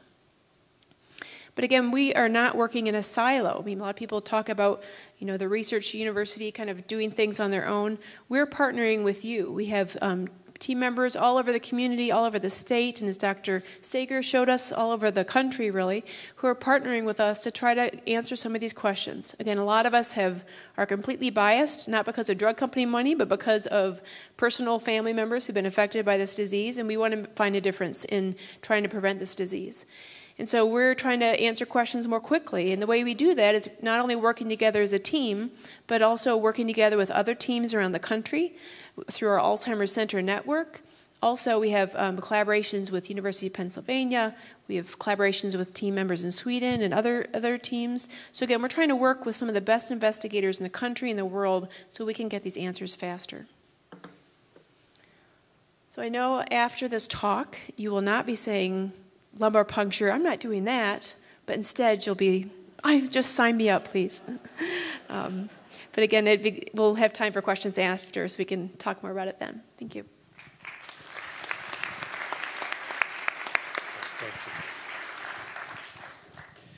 Well, thank you, Dr. Carlson. I think we all are going to enroll in your lumbar puncture study. I think it seems to be pretty easy procedure, and clearly we think it's going to make some important contributions to research in Alzheimer's disease. So with all that information, Bill and Mary really have learned a lot, and I think they are very happy that they have been a part of this program and also are working with the doctor. So they go to the doctor again, and this is now about 7 years after Bill originally presented to his doctor. And by now, he's about 83-year-old, and his wife is 81-year-old. And his symptoms, unfortunately, are slowly progressing. He's getting a little bit more confused in new places, and he's getting lost while driving. And also he's having some problems managing his account and paying bills and balancing his checkbook. So those kind of symptoms, as you know, are common as people develop, from MCI to Alzheimer's disease. So he goes to the doctor, and the doctor this time orders an MRI brain scan. And Dr. Johnson showed you some of those brain scans. But in Bill's case, the report comes back that there are some very small areas of silent strokes. And these reports are not uncommon at all when someone gets an MRI brain scan done. In fact, as we all get older, whether someone has memory symptoms or not, they might every now and then be picked up some small areas of what we call as microinfarcts or lacunar infarcts in the brain that is picked up on the brain scan. Now, those infarcts don't always cause memory problems, but there's some information coming in. They may contribute to progression, but not necessarily always be associated with memory problems or Alzheimer's. So on his brain scan, they do pick up some very few minor silent strokes, and his doctor diagnoses him to have early stages of Alzheimer's disease. And the doctor puts him on Aricept. How many of you have heard of Aricept? All of you. So the doctor does what is approved by the FDA. And fortunately, his wife, she has no memory symptoms. She's just over time developed very mild diabetes and a bit of high blood pressure, but nothing serious. And arthritis has very gradually gotten worse over time. So knowing that Bill has progressed and is at early stages of the disease, they want to know now what is the best way to diagnose Alzheimer's disease.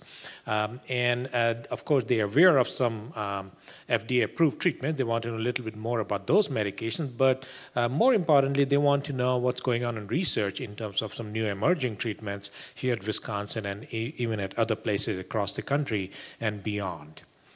So I thought I'll share with you some of the latest things that are happening in the area of Alzheimer's disease in terms of what are the approved treatments, and you all know about them. I won't spend much of time.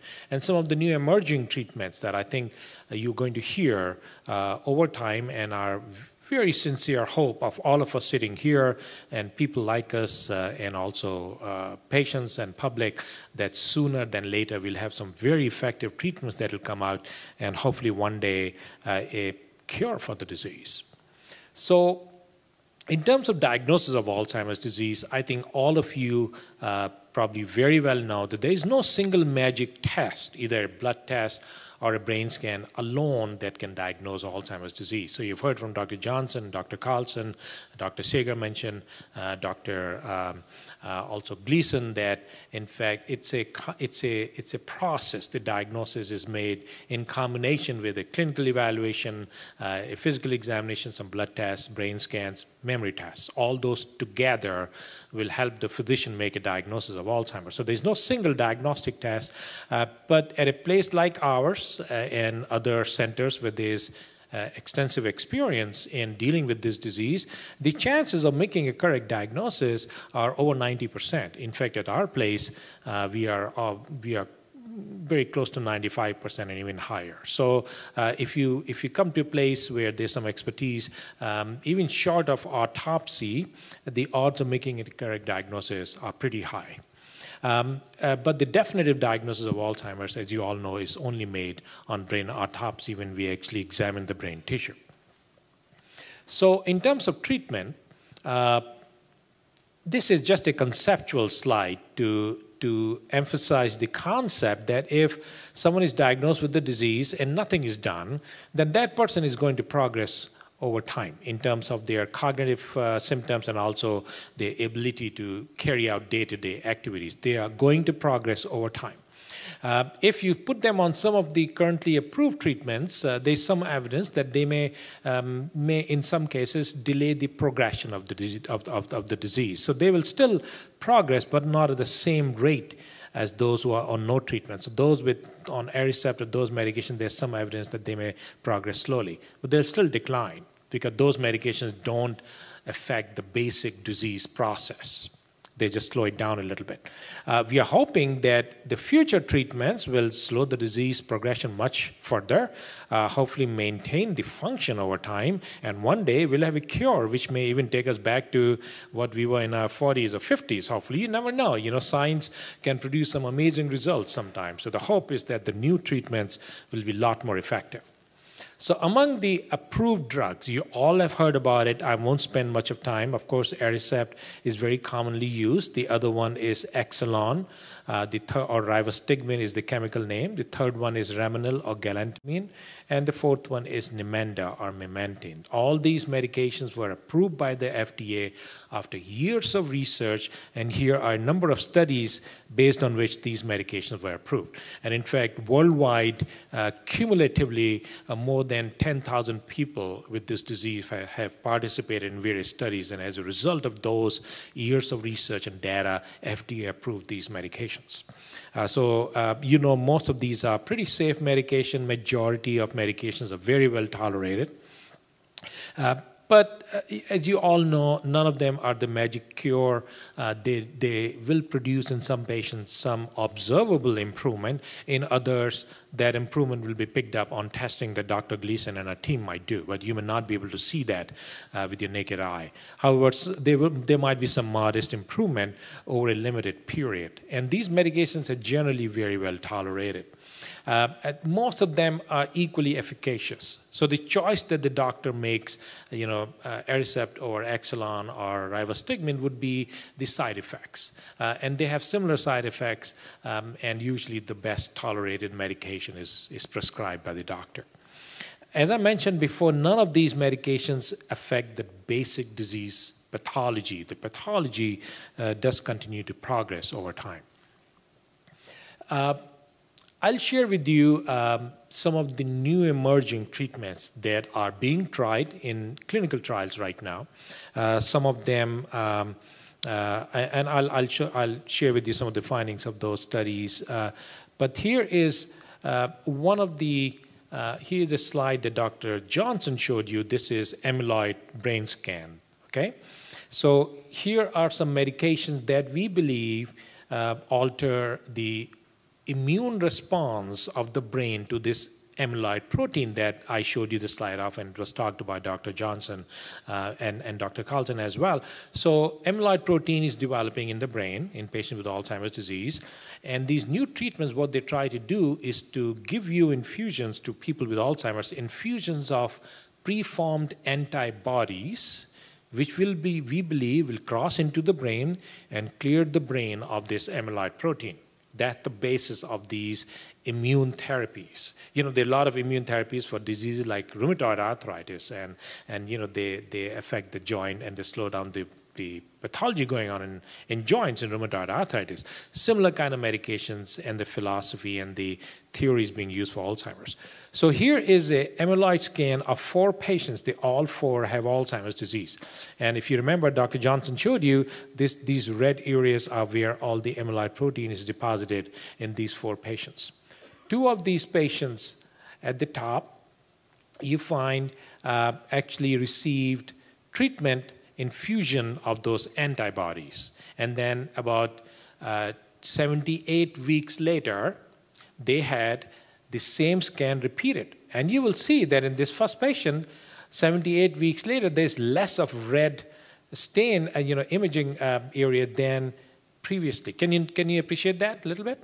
In the second patient, in fact, the brain is clear of any amyloid protein because there are no red areas here at all.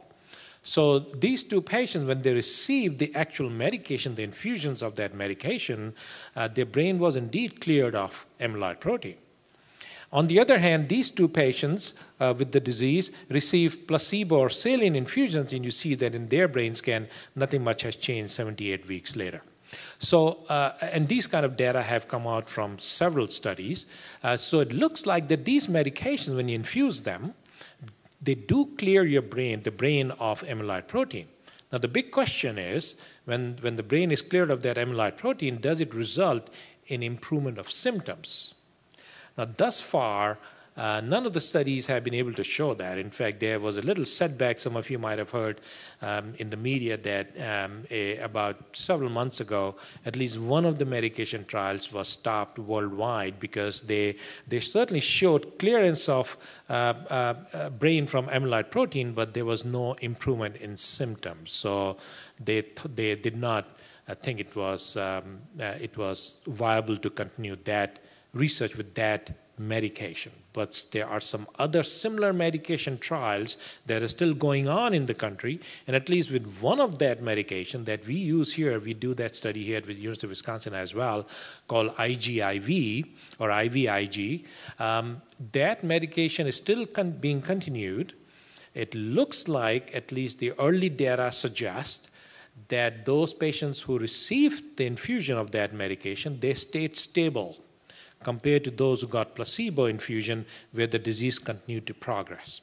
Okay? So those are some early findings from that study, but the study is still ongoing. They haven't stopped the study yet, and we'll see what the final results show. At least thus far, there is no improvement in symptoms, but there is slow progression of the disease in patients who got the infusion. So I think that is a positive sign. And there are some new medications being developed, and I think those medications will come into larger human trials. And as those trials become available, University of Wisconsin, usually our center, very often approached to do some of those studies, and you'll hear about those studies from our website and other announcements from our program.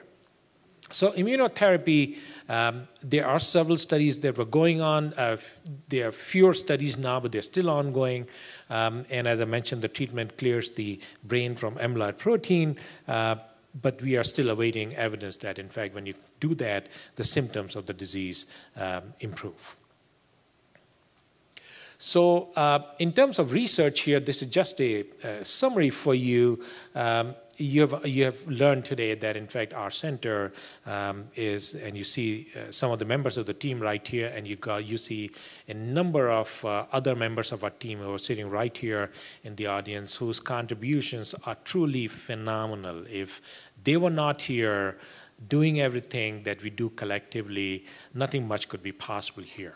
And I would love for you to have a chat with those individuals right here in the audience after the presentation and see what goes on. But in fact, at our center, our focus is on pre-symptomatic stages of Alzheimer's disease. We're doing imaging studies, we're doing spinal fluid studies, we're doing some novel treatment studies, and also prevention studies. In addition to all that, we do a lot of basic neuroscience research, really still to understand what causes Alzheimer's. So we have scientists who are doing animal and cell culture studies that relate to Alzheimer's disease. And we are also now developing a program called Health Services or Outcomes Research as it relates to Alzheimer's.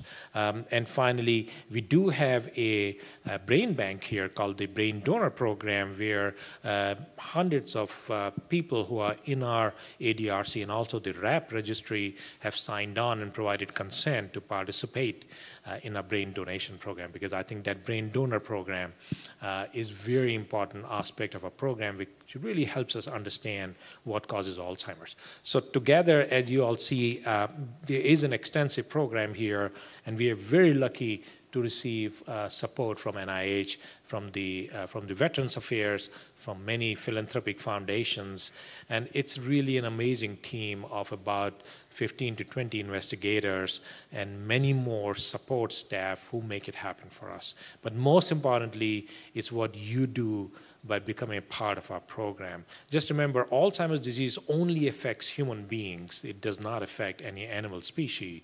So, we artificially create the disease pathology in some animal models, but it naturally does not affect anyone except human beings. So the only way we can win this disease is by participation from all of you, all of us, in trying to win this disease. So we really appreciate your contributions, your family's contributions, and the society at large toward helping us win this disease. So I'm going to stop here, but I would like to introduce another very special person who would like to speak with you for a few moments, and her name is Marge Murray. And Marge is the Director of Development at University of Wisconsin, and she'll tell you that she herself is a part of some of our studies here, and she would like to share with you what she does. Marge. Hello. As Dr. Asana pointed out, I do work for the University of Wisconsin Foundation. I do raise money for the Alzheimer's Disease Research Center, but it is also personal to me. Since I started working for them, and I don't think there's a correlation, my mother's been diagnosed with mild cognitive impairment, and I would like to see it stop there. I would like to not develop it myself, And to that end, I have said yes to a couple of lumbar punctures and a couple of MRIs, and I am in the studies. And I think as an individual, we can all help that way. In the introduction, somebody pointed out that it's not an individual disease. Alzheimer's affects families. It affects communities. And it's as families and communities that we really can make a difference. Most of you here tonight probably were coming because you wanted to learn what you could do, how you could take some control. I don't know if there's any other control freaks in the audience. I'm going to admit to it. It's a difficult thing because there's not much that you can do to take control.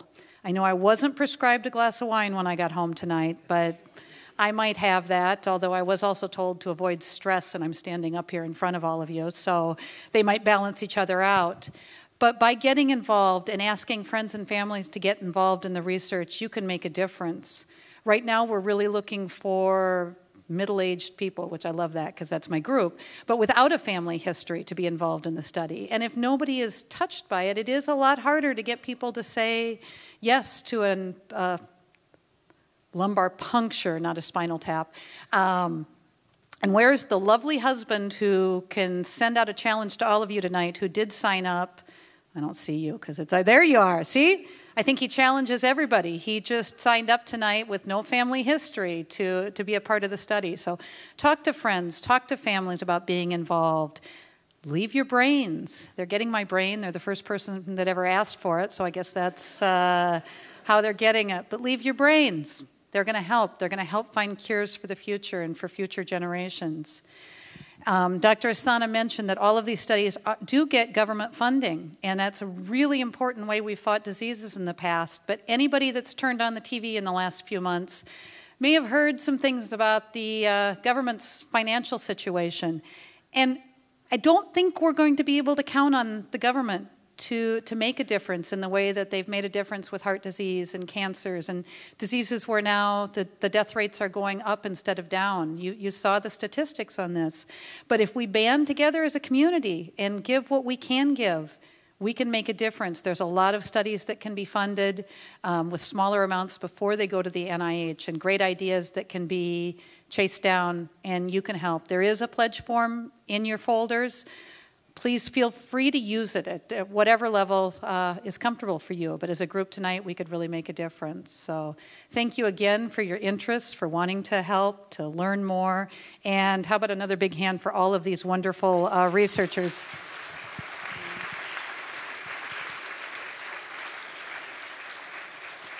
It's really something to be proud of, the work that's being done here and the difference you can make in your own community. And by giving here, it all goes, anything you give goes to support them, and it'll make a difference. So thank you. I think they're going to answer questions, not me. So.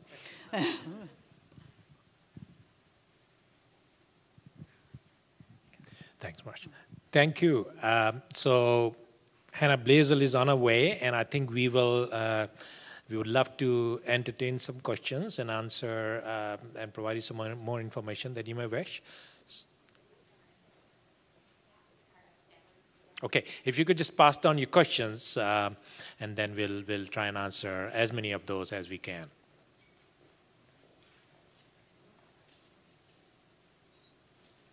Hopefully this was useful to you, and I can certainly assure you this is cutting edge in the field of Alzheimer's, and I think there's a lot of excitement among people like us and also all across the country and beyond in terms of Alzheimer's research. There's so much we know how normal brain works as a result of research in Alzheimer's. In fact, if you do 20 or 30 years ago, we didn't even know or quite understand how normal brain works, let alone how diseases affect functions of the brain. And as a result of Alzheimer's research and other diseases, we actually even now start to understand all about the mysteries of brain, the master organ that controls every function of your body.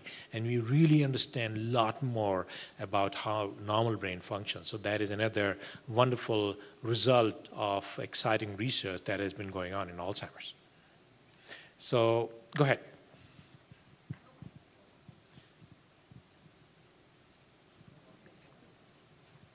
Is it on? Oh, Yeah, it's I am on. Can you hear me? Okay.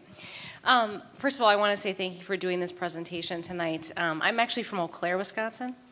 I lost my grandmother and my father last year to Alzheimer's disease, we think. And I wanted to say thank you also for having a brain bank.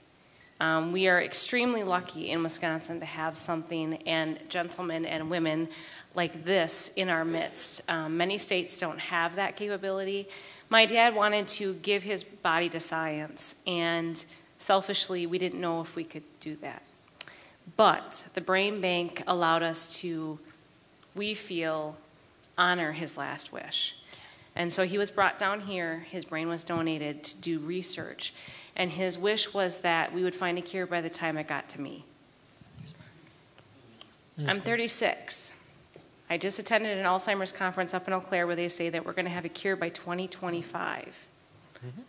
What do you think? I'm not going to tell you how old I am then, but what do you think? Is it possible?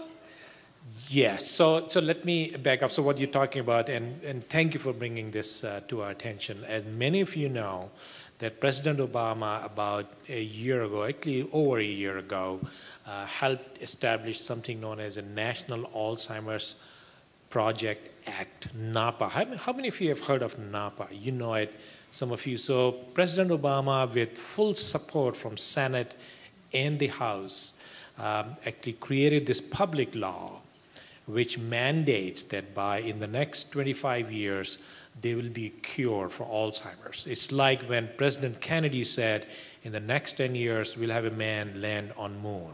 Okay? Same kind of a mission that President Obama has established for people like us and for the field of Alzheimer's research. Is it possible? I think we are all optimists. It is only a question of time. It's possible, in my opinion, yes, and I would like to hear the views of others, because I think the way we have progressed over the past 25 years, 20 years, in terms of understanding this disease at that pace, we should be able to understand a lot more what causes the disease, at least major causes, in addition to amyloid and tau protein, and then we'll have more treatments directed to those causes. So I'm an optimist. I think we all are.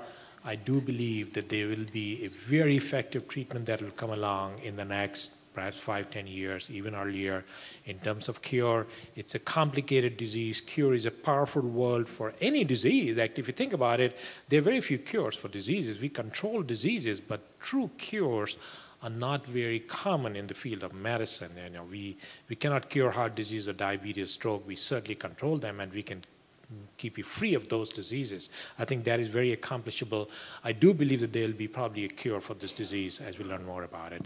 And certainly we have an amazing mission that the President and the country has put for us, and we're certainly going and moving rapidly toward trying to accomplish it. And not just we, but whole of the field. Any other comments? Anyone? Mark, you want to say something? Well, but I think Sanjay's right. I don't think that we have cured too many diseases in our time other than the infectious diseases. But I do think that the goal has to be to slow the progression or delay the onset. Now, if you're 21 years of age, that's unsatisfactory. That's insatisfactory, simply because you're still going to develop symptoms of the disease. But if you're 75 and you can delay the onset by 5 or 10 years, it's very likely that you will live out your life without having significant symptoms of dementia. But currently, we have spent, for example, in the 1960s, the mortality rate from heart disease declined by 25%. What's the number one what's the number one killer in the United States today? It's still heart disease. And I think this Alzheimer's disease is going to be with us for a long time. Hopefully, we can control it. Yeah, go ahead, Sterling. I was going to look at some of these questions. So we've got a few questions up here. Well, I guess we'll just start addressing them, shall we? Okay. I've got one here. It says, I had a brain MRI and was told all was normal except a modest amount of shrinkage in the frontal lobe. Should I be worried? And no, you should not be worried if all was normal. It's completely expected that we'll have shrinkage and atrophy in our brains, and that's the sad state of affairs that we're all faced with. That after about age 35 or 40, the brain actually starts losing neurons, And so atrophy is a part of aging, it's normal, and you should not be worried. So that's one question. Sure, I've got a question here. This is directed directly at me as someone who's known me for a long time, because it says, during a previous lecture years ago, members of the audience persisted in asking you to reveal the amount of vitamin E you took on a daily basis. Since then, some in the medical community have cautioned not to overuse vitamin E.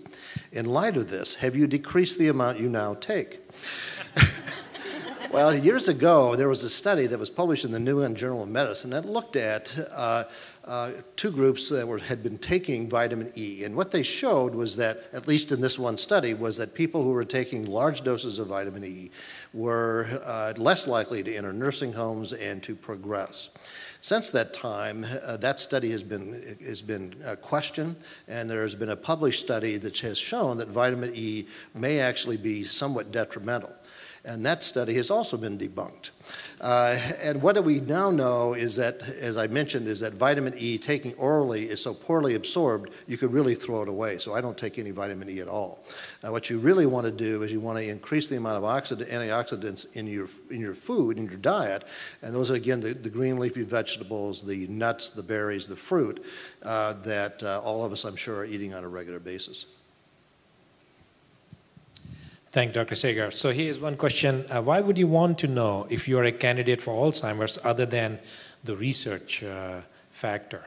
I think it's an important question. I think as we start to understand the pre-symptomatic stages of the disease, and suppose all the brain scans and some of the spinal fluid exam tests tell us, well, this person is certainly got some evidence of disease going on in the brain, although they're asymptomatic. Why would they want to know that? Because there are no effective treatments yet. And I think this is something which is, there's no correct answer for that, but there could be two schools of thought. One, people will say, well, unless there is a treatment, I really don't want to know that there's Alzheimer's going on because I may get psychologically stressed, it may affect my life otherwise. On the other hand, there are people who want to know because they may want to plan things, and they also certainly want to promote research. So it's a question with no correct answer. Personally, would I want to know? The answer is yes. I think as we understand more and more about the disease, and as I think as the potential for new treatments gets better over each year, yes, I would like to know if I'm at the pre-symptomatic stage of the disease, but someone else may be of totally different view. So there is no easy answer, but I think it's an important thing, and it's individualized on what someone thinks based on many other factors. Anyone? Cindy, want to make? We have a similar question from someone asking, isn't it better not to know if you have a greater risk? Wouldn't they live a less worried life, in other words? And I'll echo Dr. Asthana's comments about that we're on the forefront of developing prevention strategies. And there's been some really interesting work looking at lifestyle factors, including things like exercise and what that can do for the brain, and changes in certain parts of the brain. In healthy older adults, you can actually increase the size of certain areas of the brain with exercise. So I would say if any one of us, I think, found out that we were at increased risk, I think what we would do is make some dramatic changes in our lifestyle. It certainly would motivate any one of us to kind of adopt a healthier lifestyle and attempt some of the prevention treatments. Sometimes I get this question even with people who have memory problems. What's the benefit of knowing? Sometimes it's also the issue of feeling empowered by understanding what's happening, because it can be very scary if you don't understand what's happening to yourself. So I think overall there's more plus than minus in finding out early. Just one other comment. I get asked that, we all get asked that on a regular basis. Being at risk doesn't mean you're going to get it, okay? Mm-hmm. It means you're at risk of getting it. So would you rather develop Alzheimer's disease and not make an attempt to modify your risk, or would you just rather, would you spend the next 20 or 30 years modifying your lifestyle, exercise, stress reduction, taking that vacation you might have wanted to take? I think that again, a cholesterol of 250 places a person at risk. And it doesn't mean they're going to have a heart attack, but it places that person at risk. And that sets out a series of things that people can do lifestyle-wise to reduce that risk. I have some questions here, some good practical questions about the spinal fluid collection. Somebody asked how much fluid is taken, and then what percentage of the spinal fluid is that? That's a great question. So we take out 22 milliliters, and that's about 4 or 5 teaspoons of fluid. And our body has about 150 milliliters at any one time, so it's about 15% or so of what you have in your system we take out, but your body replaces that about 3 times a day. So we do ask people to drink extra fluids after we've taken that, but by the end of the day, you'll replace what we take out. So it's not like blood cells where your body has to kind of make new ones. It's just more like a filter system. And then related to the spinal fluid collection, someone asks, where is the spinal fluid tested? At the UW lab? Who does the beta amyloid, the tau testing? Is it sent to Sweden, other centers? So what we do is we collect the fluid here. We do measure some things at our lab, mainly to make sure there's nothing worrisome in the spinal fluid that we should follow up on, any white blood cells or things like that. So that part's measured here in our lab. And then what we do is we save the samples and freeze them, and they're coded so the person doesn't have your name on it. It just has a number on it when it was collected. And those samples are sent to Sweden, and they analyze them there. The reason we send them to Sweden is that the colleagues we work with there are pretty much the world's best people who do this analysis. They have the best technique, and so we really want to make sure that this precious fluid that you're giving to us is being analyzed in the best possible place. So there's a lot of things that go into making sure it's a good test, and they really have it down. So that's why we send it there. So they do the beta amyloid and the tau testing in Sweden, and then we get those results. So again, your information is not shared with them other than the name on the tube that they receive. Another question about spinal fluid relates to a condition called normal pressure hydrocephalus. And what that is, if you remember some of the pictures that Dr. Johnson showed up there and how the black parts were the spinal fluid, there's some people who have a lot more black areas in their brain because the spinal fluid's building up. And so like I said before, our body kind of makes and clears and filters the spinal fluid around the brain and the spinal cord. If it doesn't filter it properly and it builds up in there, then it can cause some pressure in the brain and cause some memory changes. So that's something that frequently, if it's not a very common condition, but when you do see it, you might see those center parts that kind of look like a butterfly in those pictures from Dr. Johnson. They might be very enlarged compared to the rest of the brain. So when that occurs, it is a problem with clearing the fluid. So sometimes you have to put in shunts or things to help the spinal fluid clear out. There have been some studies to see if we put in a shunt in someone with Alzheimer's, does that help clear the amyloid better? Because that was a thought, well, maybe we need to get rid of that amyloid faster and put a shunt in. But that study didn't work, unfortunately. So normal pressure hydrocephalus is a condition that we screen for when we see people in clinic, but it's related to too much buildup of the spinal fluid. But again, it's treated differently. It's treated with the shunt procedure. Okay, this one has 2 questions. The first is, what is the mechanism by which exercise delays MCI or AD? How much exercise? Who is studying this? The mechanism is, it may not be completely worked out yet, but it's one of the things that has been shown is that exercise, first of all, it increases growth factors, and it creates a scenario that Dr. Gleason just mentioned where the brain may actually increase some of its cells, especially in places like the hippocampus. And that's because of these growth factors are stimulated by exercise. Exercise is also, if it's good for the heart, it's good for the brain. It helps your vascular system in the brain. It helps prevent these silent strokes that Dr. Asthana mentioned in his talk. All of these things help you with your resilience to any pathology. Our brains are very dynamic and plastic and can sustain quite a bit of pathology before symptoms begin, and exercise is a way to help that process. The next question is, what is the best way to understand the finding that amyloid can be seen in the brain and the person is not symptomatic?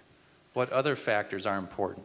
And so that gets, again, to the idea of resilience. We don't know why it is that some people will harbor amyloid in their brains their entire life, but maybe it's because there's some other genetic feature to that person that allows their synapses and their neurons to be kind of immune to the toxic effects of amyloid. There's other features having to do with resilience or cognitive reserve. Staying busy, staying active, keeping your brain at work is an important thing to do to maintain that sense of resilience. Thank you. Let me just take just a couple here. One of the questions is, who qualifies to donate brain? And I think it's an important question, and we certainly will accept brain tissue from anyone who is consented for that process, and also anyone with Alzheimer's, with MCI, those who are healthy and might have passed away from other disease. I think we are really looking for brains from healthy individuals as it relates to brain disease. They are free of brain disease. I think those brains really, nationally, there are very few brains available from individuals who died of diseases or causes not related to any brain pathology. So we're certainly looking for those, and we are, many of our people who are in our studies, when they consent, we obviously prioritize those so that we can study their brain, and we have a lot of data on them as they were a part of our study. But basically anyone can actually, who provides a consent, we'll accept the brain. John, do you want to say anything else? John is a brain manager, is a brain donor program manager. And our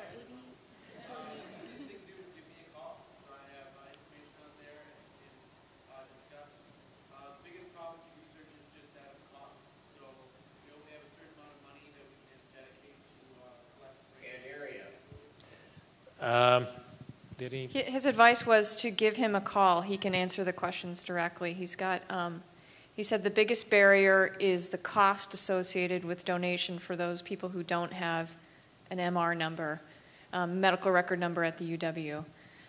So it probably is, to answer that question, it's probably best to talk to John. But if you're in our research study, we will most definitely accept a brain donation.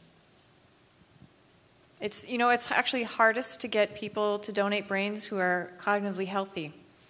Yeah. It's a really, every center struggles with this because, again, if you don't have a dementia, if you haven't been personally touched by this, it's not even on your radar. So many people think about donating their body to science. We'd also ask you to consider donating if you're cognitively healthy. Thanks. Yeah, and there's another question here. Does lack of sleep play any part in the onset of progression of AD or dementia? And you know, this is an important area. In fact, if someone, so there, as you know, there are various causes of sleep problems, and one of them is sleep apnea. You raise your hands. You've heard of sleep apnea. So there is some evidence that those who suffer from sleep apnea, maybe they are at a slightly increased risk of developing diseases like Alzheimer's or dementia. But if the lack of sleep, the most common cause is stress, or you have something on your mind, you're not able to sleep, those things, there's no evidence will cause dementia or actually play any important role, except that if someone already has Alzheimer's and they're not sleeping well, then the symptoms will get worse in the sense that they'll have some behavioral problems. They're confused if they are sleep deprived. It even happens to those who are not don't have dementia. If you're sleep deprived for 2 or 3 days, you get really irritated. You're easily irritable and frustrated, and it gets difficult to do work. But someone who has Alzheimer's or dementia and they don't sleep well, sure, they may have some more exacerbation of their symptoms. But the lack of sleep as such does not cause dementia or Alzheimer's, besides if someone has sleep apnea, which will increase the risk. And one of our investigators, Cindy Phelan, is a nurse investigator who's doing some research at the VA hospital looking at how sleep affects people who have mild cognitive impairment and who are have normal cognition. So it's another area that we're investigating. Yeah. I have a question here. I like this question. Is coconut oil a cure or just snake oil?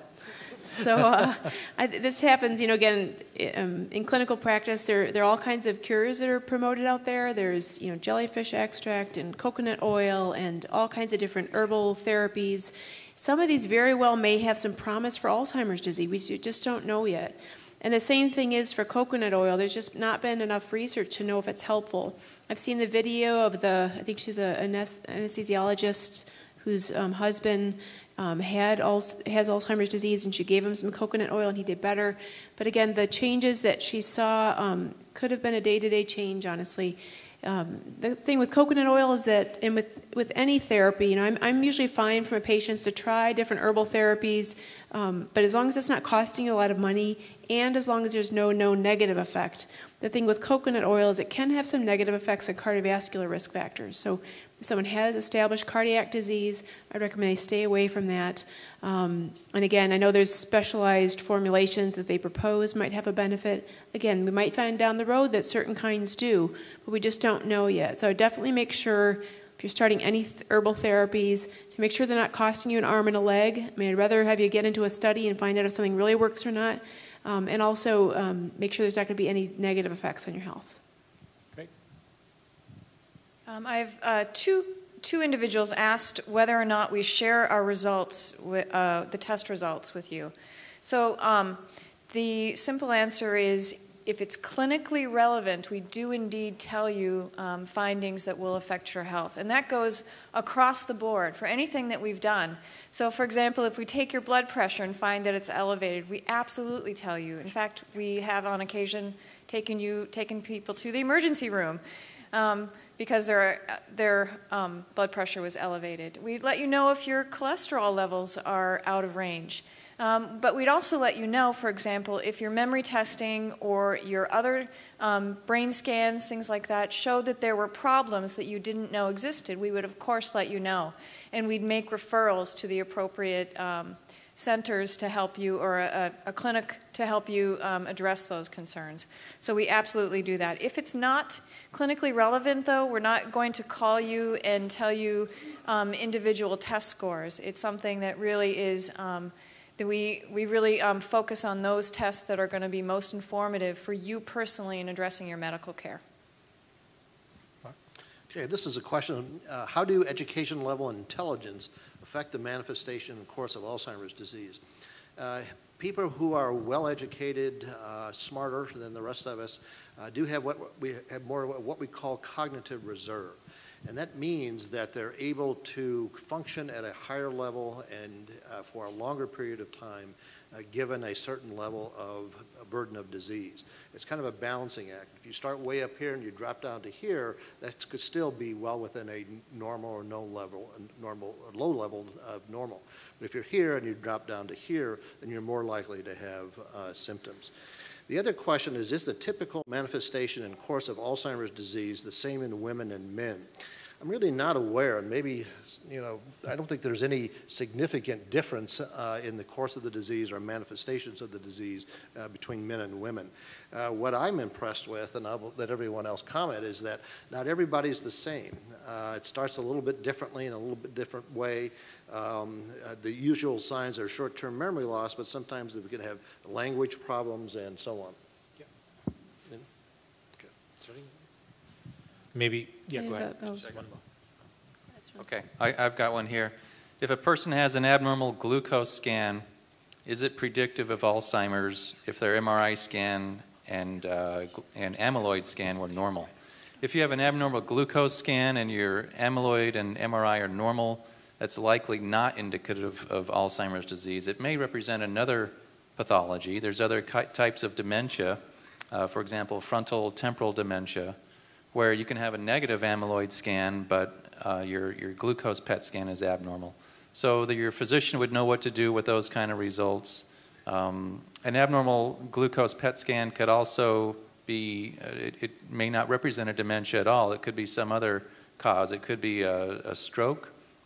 It could be some other metabolic problem that is going on. And that's why these scans have to be done in the presence or in accompanying a full clinical workup. Great. Thanks, Darlene. Maybe you can... Yeah, I have a couple questions about use of Aricept and Namendo, so some of the therapies that Dr. Asthana mentioned. One was a question about, does Aricept reduce symptoms associated with mild cognitive impairment? That's a great question. So obviously we want to prevent people with mild cognitive impairment from going on to get Alzheimer's disease. There was one very well done study that they looked at Aricept to see if over a 3-year period or so, if it really delayed number of people going on to get Alzheimer's. And it looked like halfway into the study that less people were getting Alzheimer's who were on this therapy. But then at the end of the study, the same number of people, both on the placebo versus the Aricept, progressed on to Alzheimer's disease. So some people hold on to the early part and say, well, maybe it'll help delay it earlier. Some people hold on and say, well, at the end, it didn't really make a difference. So in clinical practice, for the most part, I don't usually prescribe any of these agents unless someone's progressing rapidly, even if they're in that mild cognitive impairment range and they have a family history and I know that they're heading towards Alzheimer's, and sometimes I'll start them earlier. But I don't know if you or Mark or anyone want to comment about that, but yeah, similar practice. Mark, you want? Basically, what I do, and I think most of us do, is describe the results of the clinical trial. And the results were, at the end of 3 years, there was no significant difference unless you had this one gene, this ApoE gene. And at that time, the p-value was 0.06. And so which is very close to being statistically significant. But the significant differences between taking and not taking the drug were held up for the first 2 years. And most people, when taking that into consideration, at least that I have come in contact with, will opt for at least 2 years of the donepezil. So. Great. And this ties into another question someone asked about how much extra time does use of these medications give an Alzheimer's patient to live independently? And again, these medications have had a lot of controversy around them. There's some papers that say that, taking them doesn't really improve someone's quality of life. Others that show that it's delayed time to nursing home placement, some improved quality of life, some delayed progression of memory loss symptoms. Again, I think most of the time we'll tend to use them because we have seen people, again, mainly stabilize. It's not, most people don't get better on these medications, but it stabilizes and slows that progression. Are they great drugs? No, I think we'd all agree they're not great drugs. We use them because right now it's the only thing we have to treat the disease. But once a person reaches a certain point in their disease, a lot of times they're not very effective, so then we may stop them. So there's, again, a lot of controversy around them. Some people will try them for a short time and see if they make a difference, and if not, take them off. But again, they're all we have right now. Thank you. Maybe I could take one more question and then we are done. And this is a common question asked, and that it relates to hormones and menopause and memory symptoms. And the question is, it's common to hear women in menopause have memory symptoms. Can hormones play a role in memory symptoms? And I think, it's a common observation when women go through menopause, even a few years after they go through menopause, they do suffer from memory symptoms. And many of you might have heard of the study, the landmark study called the Women's Health Initiative. Raise your hands, how many of you know about it? Many of you. And that study actually used hormone treatment, was funded by the NIH, involved about 25 to 30,000 women in this hormone treatment study as it related to memory. In fact, they reported that after about over 5 years of treatment, hormone treatment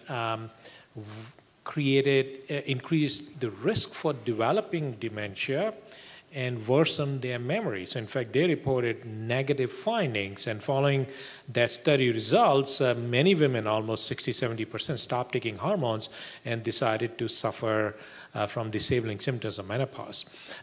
Recently, some of you might have heard about it, maybe heard on media. Dr. Gleason, myself, and about 8 other investigators across the country concluded a study called the KEEP study. Raise your hand. Did you hear anyone of you know about this study? So this study was concluded just a couple of months ago, and we shared the preliminary findings of this study, which really addressed some of the deficiencies or limitations of WHI. And our findings were that after 4 years of treatment with hormone, we used a lower dose of Premarin and a skin patch. We found with the lower dose of Premarin, when given for 4 years, to women who are early in menopause, the average age was 53, it did not increase any risk for Alzheimer's or dementia. It did not, did not have any adverse effects on cognition, let me put it that way, this study, at least for 4 years. and there were some improvements in symptoms as they relate to depression and anxiety and tension, which many women know are very common symptoms in menopause. So our studies suggested that the increased risk for memory deficits with hormones at least may be less if you take a lower dose of estrogen at least for 4 years. So I think these studies are being written up. Dr. Gleason is writing up the paper. I think it's an important paper that will come out in the next 2 or 3 months, and I think those findings are very important for the field of hormone research. But until now, nobody claims, or would we suggest that you start taking estrogen to reduce or stop Alzheimer's. There is no evidence to date of that nature at all, except that it may not be, at least for 4 years, you will not have any adverse effects, and it may help your symptoms of menopause and things like those. So we'll end here the question time, but before I hand it over to Carol for one more announcement, I want to please acknowledge the help and the support that we get from our support staff here. All of them are present, and let me just ask them to stand up, please. So we have Amy here, we have John, we have Leanne, Jay, and Hannah Blazer. And these individuals work. Who more? Lots Come on, stand more. up, please, everyone. Yeah. I see some. Zach. We have Cheryl, and who else I can't? And Miriam, and Rachel. Sorry, Rachel there. These people really work tirelessly, and they've done it for years. And without their help and presence, we will be nowhere. And I really want to acknowledge their help and all the contributions they made to our center and to Alzheimer's research. Thank you.